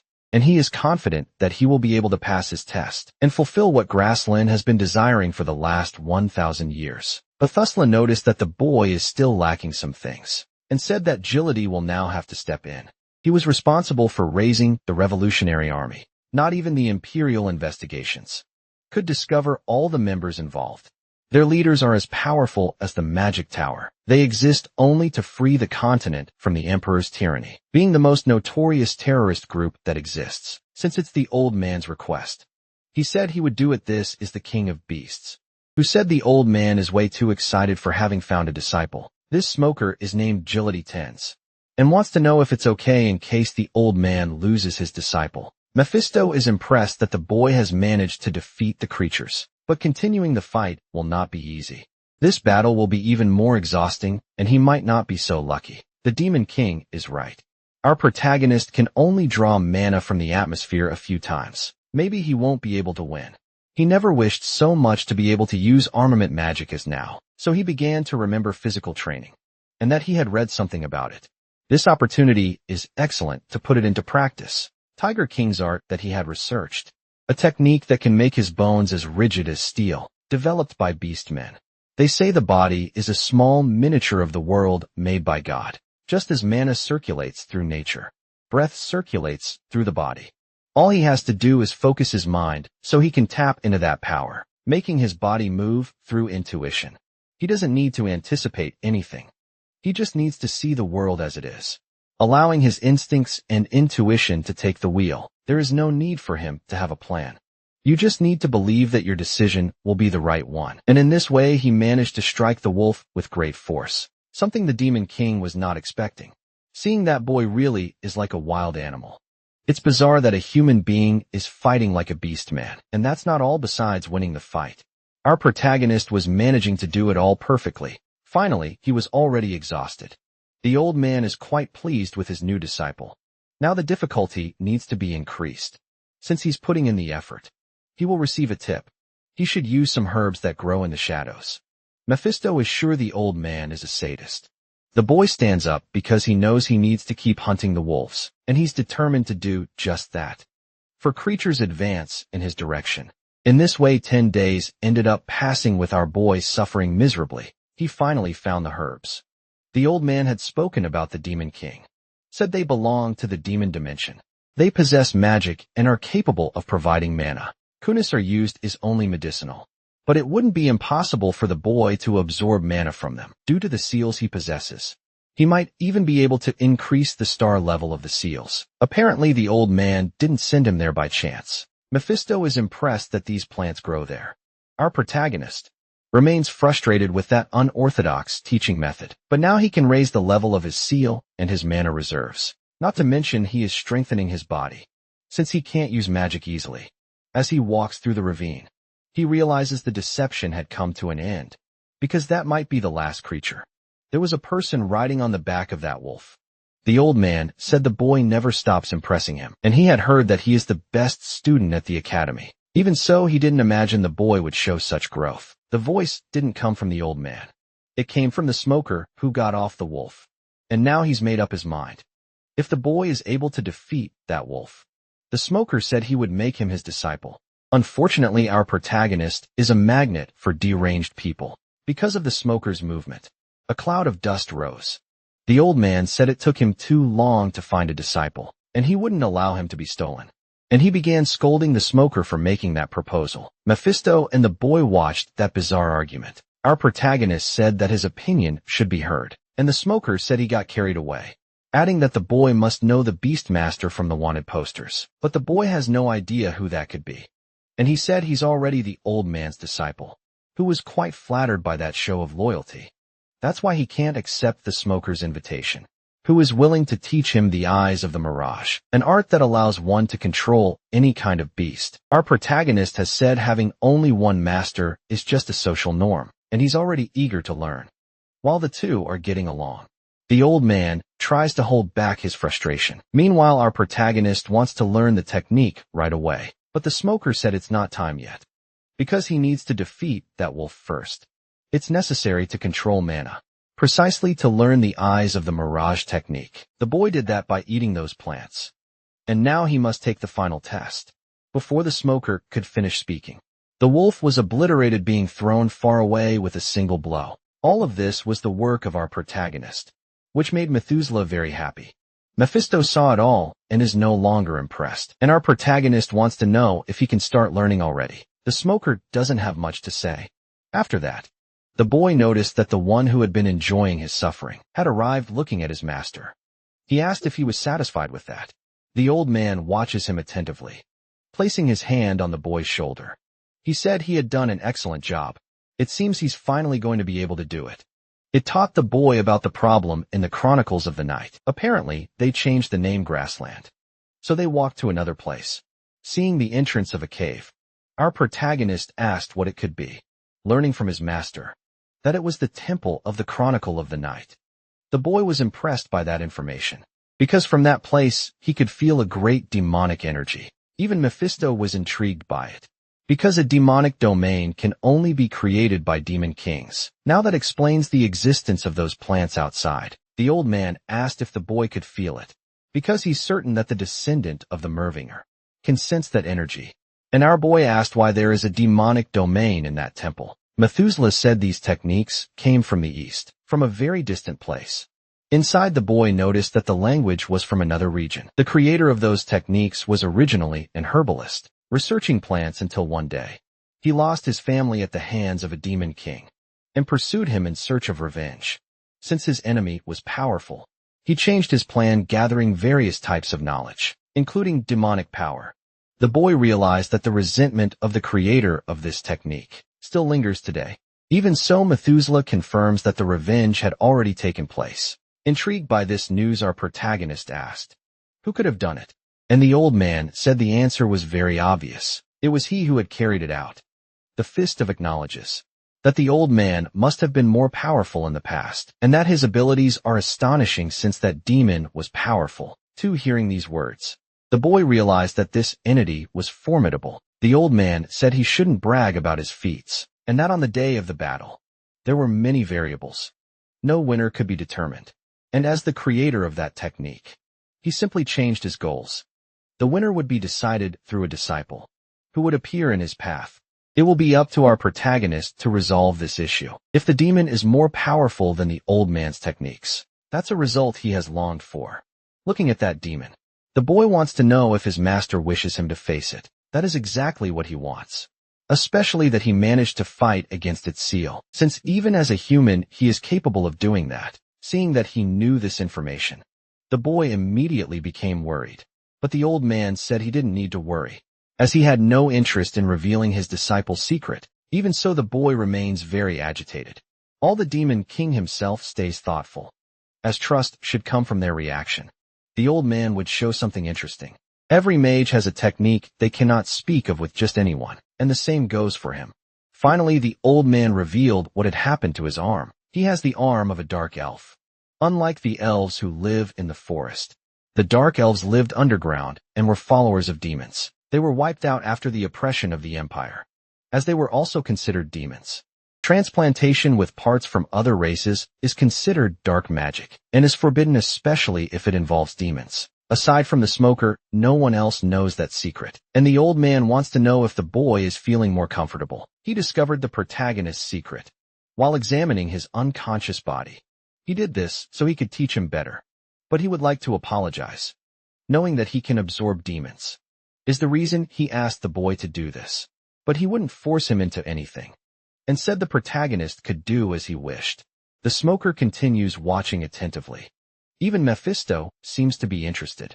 The boy thinks that maybe it's just the satisfaction of his own greed, but it's not a sin to have a goal, as Master has one too. He couldn't turn his back on someone who wants to achieve his goals, so he joined his hands respectfully, showing respect to his master and accepting himself as his disciple, willing to contribute to his plans, something that made the old man quite pleased, since he needed to absorb that seal. He asked what the demon's name was. But the old man doesn't know either, since he has changed names many times throughout history. However, within that sect, they call the demon by a special name. Wild beast, you faced with this. Our protagonist is going to take action immediately. That demon is a king recognized by Mephisto, and absorbing his power will be a great help to the boy. But there's a catch: he doesn't know how to absorb a seal, and asked the demon king how to do it, which made him very upset. The boy couldn't refuse his master's request, and he remembered that Mephisto said, demons get stronger by absorbing the seals of their kin. That's so basic it's hard to even teach. The boy will have to learn through practice, because his amulet isn't reacting, and the seal of cruelty happened naturally. Maybe that's the answer: using dragon magic. He commanded the amulet to absorb. At first nothing happened, until the creature's body began to shine intensely, and all the demonic energy began to stir, making the smoker a little worried. All that demonic energy wouldn't stop moving. The boy prioritized something special during his training: the harmonization of the various forms of mana within him. He tried to unite the seals with the language of the soul, and it worked as he had imagined.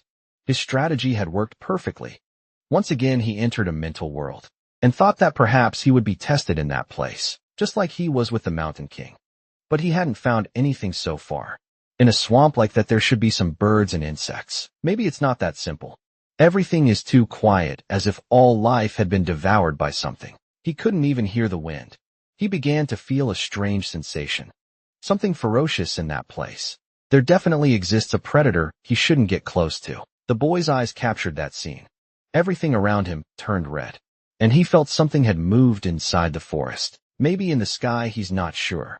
But he is unable to sense the creature's presence anywhere, until its massive jaws appeared behind the protagonist. Demon was intrigued by the presence of that interesting human. It was almost impossible to see the shadow and teeth hidden in the vegetation. That creature seemed to be made of endless darkness. The boy doesn't know if he should fight, the same way he did with the Mountain King, since he doesn't know how to absorb that seal. He needs to understand the situation before anything else, as there's no guarantee of victory. The demon said that meringue strike first and ask questions later. This is the first one he's met with patience. Our boy was surprised that his identity had already been identified, and the demon said there were more interesting things there, because the boy possesses a seal. Mephisto's, as well as another of lower hierarchy, like the heart of the dragon. The boy feels that to that demon, he's just a meal. He imagines that the battle is about to begin. And the demon revealed that he was expecting an ordinary person. His enormous body began to move, causing the ground to shake. Revealing his size, the demon said it would be worth changing places, and told our protagonist to stay hungry. He had to keep desiring more and more, to satisfy his own ambitions and greed. By doing so, they would meet again. Soon after that intense experience, the boy returned to his body, immediately checking the seal on his arm. Around him, they were trying to understand if everything had ended. Mephisto didn't expect it to be so easy. More did the boy. The Demon King believes that this was the only solution the creature found, and that it wants to revisit the body of our protagonist. Thinking about the creature's words, the boy imagines he must continue strengthening that seal. The boy asked if Mufasa could say the name of the demon, but he refused until someone said the true name is Evil God. Methuselah said the demon must have weakened after losing to him. Mephisto doesn't like that. The old man always shows up when no one asks for him, and that he knows so much about demonic names. Our protagonist had planned to ask his master about the demon's name, but was caught off guard, and the old man said something peculiar. Ferocity. That seal he had acquired is the seal of ferocity. It was known as a greedy spirit, a weak demon, very cautious, but one who remained hungry for a long time.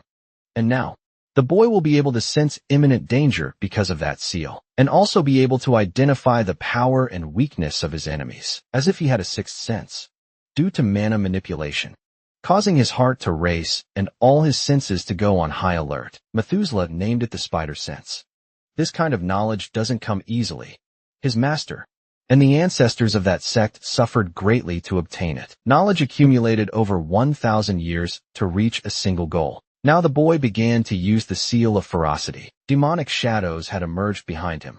Growing vigorously, several lights appeared in that hall. The boy found it strange and asked his master about the spider sense, and how his senses would behave. He doesn't know why it was activated in that situation. until someone called him by name. Seeing had arrived and said they were in big trouble. He spoke about what was happening outside. The old man and the smoker began to cry, feeling nostalgic for the boy who had just received devastating news. Fire, which is still waiting for the return of the radiant star, and apparently she has many interests in our protagonist, which said not to let the girl in yet, because she would speak with her personally. Protagonist's sister had arrived to see him back at the castle. Our boy sensei should have tried to stop his sister from doing that, but he's not able to stop that crazy witch, and made it clear that it wasn't his fault. What makes it worse is that her competitive spirit has been flaring up recently because of the protagonist, and he sincerely hopes that nothing happened. The girl knows the protagonist's sister has made sacrifices for him her whole life and is likely less talented in magic than he is, and it seems she knows that our protagonist cares a lot about his own sister. That's why she wants to know what kind of person she is.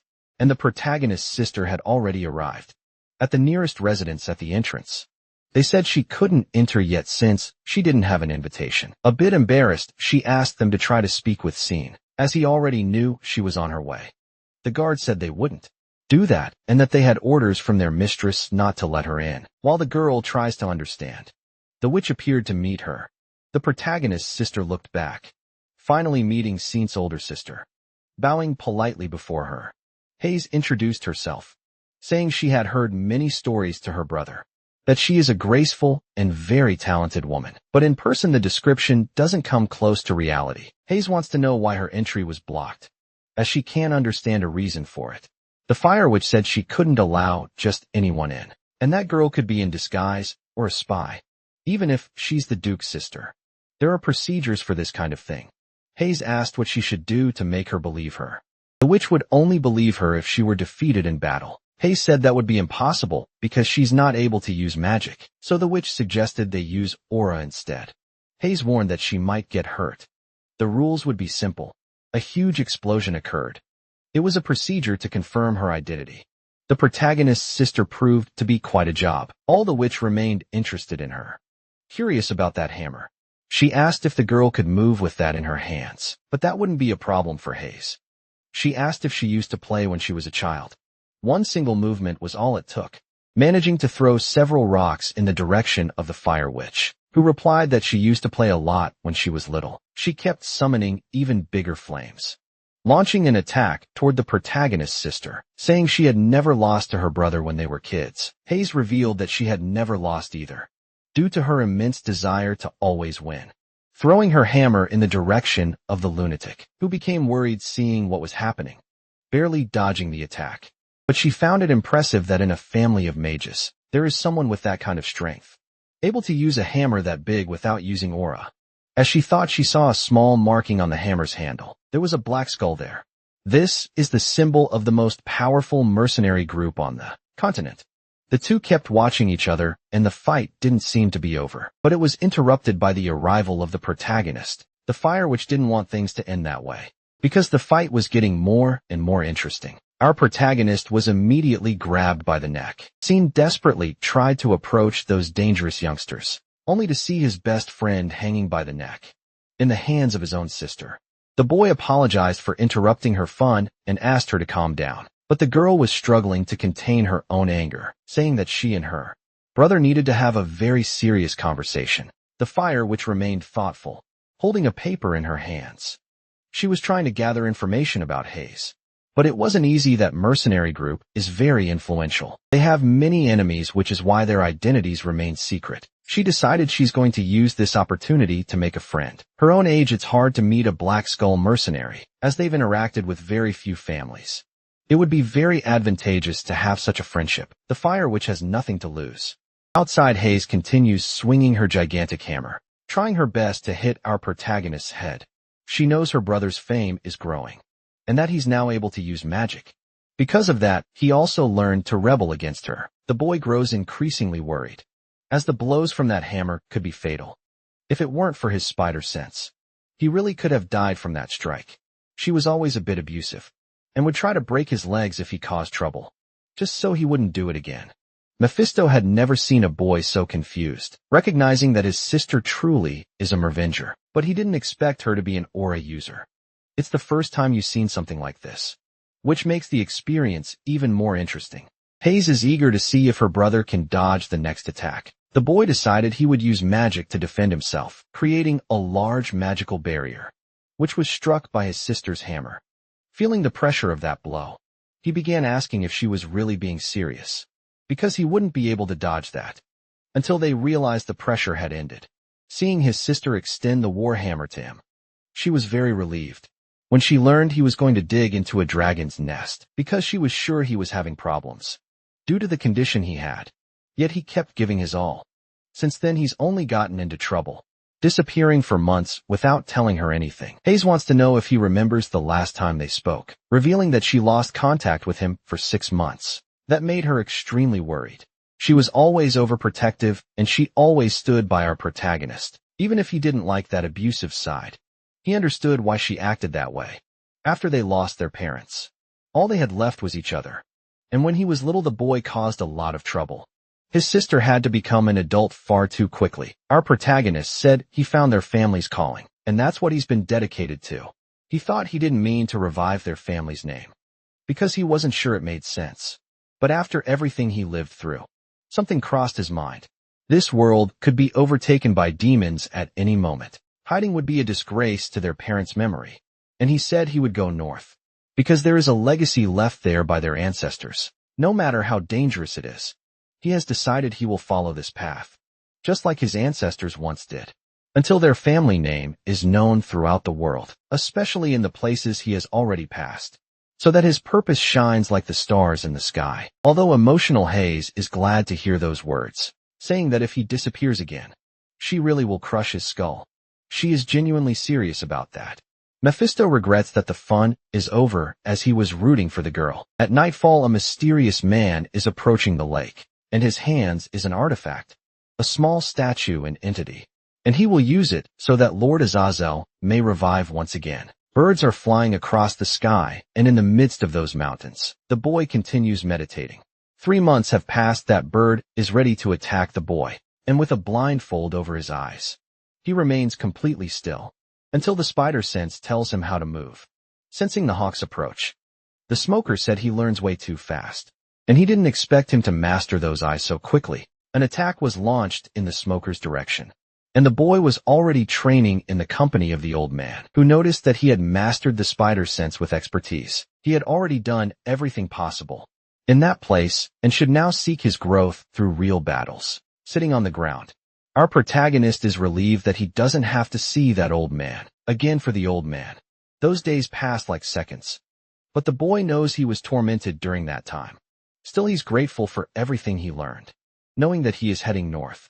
The smoker said he could bring back some gifts, something the boy has no desire to do, as he doesn't plan on seeing them again. For a brief moment, he looks at them in silence, disappearing into the sky, immediately wishing they remained healthy and happy. The smoker said it reminds him of the old days, when they explored the continent, and the old man said everything used to be better back then, when he still had his strength. Now he spends what little time he has left in that place. The smoker wonders what Set, an old companion of theirs, would say if he knew what was going on there. Even the old man imagined Set would just complain that they are old men, waiting for their own deaths, because compared to him, they're just children. It's amazing that our protagonist left those masters behind, just to go to the north. The boy left the excavation rites with the crazed witch. In return, she had already prepared a carriage to take him to the north, and would take care of his enrollment at the academy. Our protagonist left it in her hands because the girl is a fanatic for dragons, though he didn't expect her to be so happy. His relationship with the Narister family grew even closer, and there's another person there in debt to him.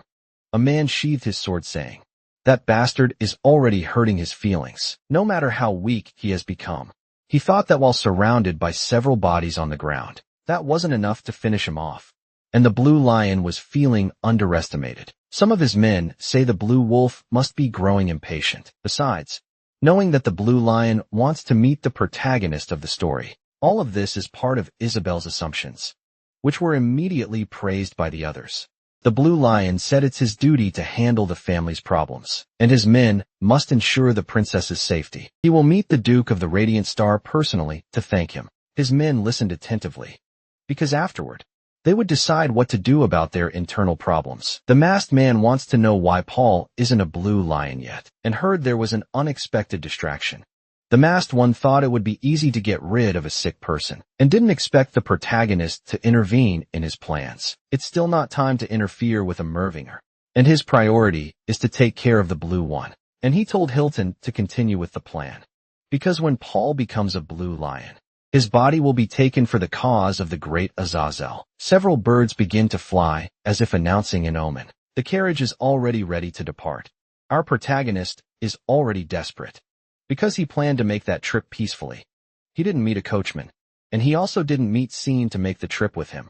Although it is interesting to travel with a friend, by now this sister should have left a long time ago. Not to mention his master should also stay home and rest. Goldman said he wanted to breathe fresh air, while the smoker didn't want to feel abandoned by his disciple. Mephisto said this would be a very interesting trip, as what he hates most in life is being irritated. Our protagonist, who wanted to spend some time alone, is quite annoyed this feels like a family trip. Before that, everyone was properly introduced during a brief friendly meeting. Scene was staring intently at the animals. Hayes is playing with the white tiger. The smoker seems to have many stories to tell, while the old man remains very attentive. Our protagonist realizes there's no changing what's going to happen. The carriage had already set off, and he needs to take that small artifact he received from Otto to the temple. Despite all this, the journey could be quite interesting. Guy is sitting in an armchair. He confirms that everyone had departed for the north, and that's exactly what his servant said. The servant wants to know if something good has happened, while deep in thought the patriarch said, "It's quite interesting because that combination of people is absurd." Hades told our protagonist that he should have better manners in front of other people, and should learn more from Scene, who has dignity and good manners. Comparison only made the boy more irritated. Hayes told the old man that she intends to teach her brother a few things, and asked if she could do that, and the master said that's fine. They're going to have a lot of fun with it. Hayes deeply thanked them for their understanding. Our protagonist said he's too old to be taught, but his sister's hand approached him threateningly. Hayes said they should take a walk outside, but he was already frightened and didn't want to go outside with her because the girl was already holding the hammer in her hands while being pulled by the ear. He asked her to let him be happy. Mephisto greatly enjoys observing every kind of suffering experienced by our protagonist. To him, that's very invigorating. They continue on their journey, and the coachman noticed something on the road, causing him to stop the horses. Our protagonist asked if something had happened. In the middle of the road, there were some bandits who said those travelers were brave for trying to pass through their territory, and they were demanding that they hand over everything of value. This is such an unusual event that our protagonist and the coachman don't know how to react. The oldest of the bandits grew apprehensive, while our protagonist remained unresponsive, until the old man got irritated, saying he would spill innocent blood. Our boy stepped down from the carriage, quite upset with that setback, but someone grabbed him by the shoulders. A smoker said he would handle this situation, because he couldn't wait to show his disciple that he's also a really cool guy. The great white tiger was frightening those bandits, creature they hadn't expected to see in that place. Meanwhile, the smoker was hoping our protagonist was watching all of that, but the boy was already using his own magic, causing a large block of ice to appear in the road. After all that, the bandits began to grow very terrified. This made the smoker quite sad, because he had wanted to resolve that situation. But our protagonist imagined he would kill the people. The boy realized they weren't bandits, but wanderers from the nearest village, and they were hungry. The men were kneeling begging for mercy, saying they had families at home who were starving. But our protagonist remembered that if they were good and defenseless people, those bandits would be begging like that. Now they were in a delicate situation, because our protagonist wanted to hear an answer. The old man said he was absolutely right, and that the others were only there because they were forced. By him, the only one who should be punished was the elder, but those men refused to avoid taking responsibility for their mistakes. Our protagonist wants to know if what they're saying is true, and they went to that abandoned village. The years had been very hard due to drought and hunger, and to avoid dying, they started committing crimes. Mephisto began to feel a strange energy in that place, and the man said even the animals were starving, and it was all his fault. The village isn't reached by the country's administration. Methuselah said those people shouldn't be punished. The boy listened carefully to those words. until his master reminded him that taking care of those who suffer is also a duty of the nobles. This situation isn't their fault. The old man was very grateful for this. He said he would never steal again, while Mephisto couldn't sit still, until the boy got annoyed and asked what was going on. He had sensed demonic energy coming from the fields, a great amount of it which was also noticed by our protagonist.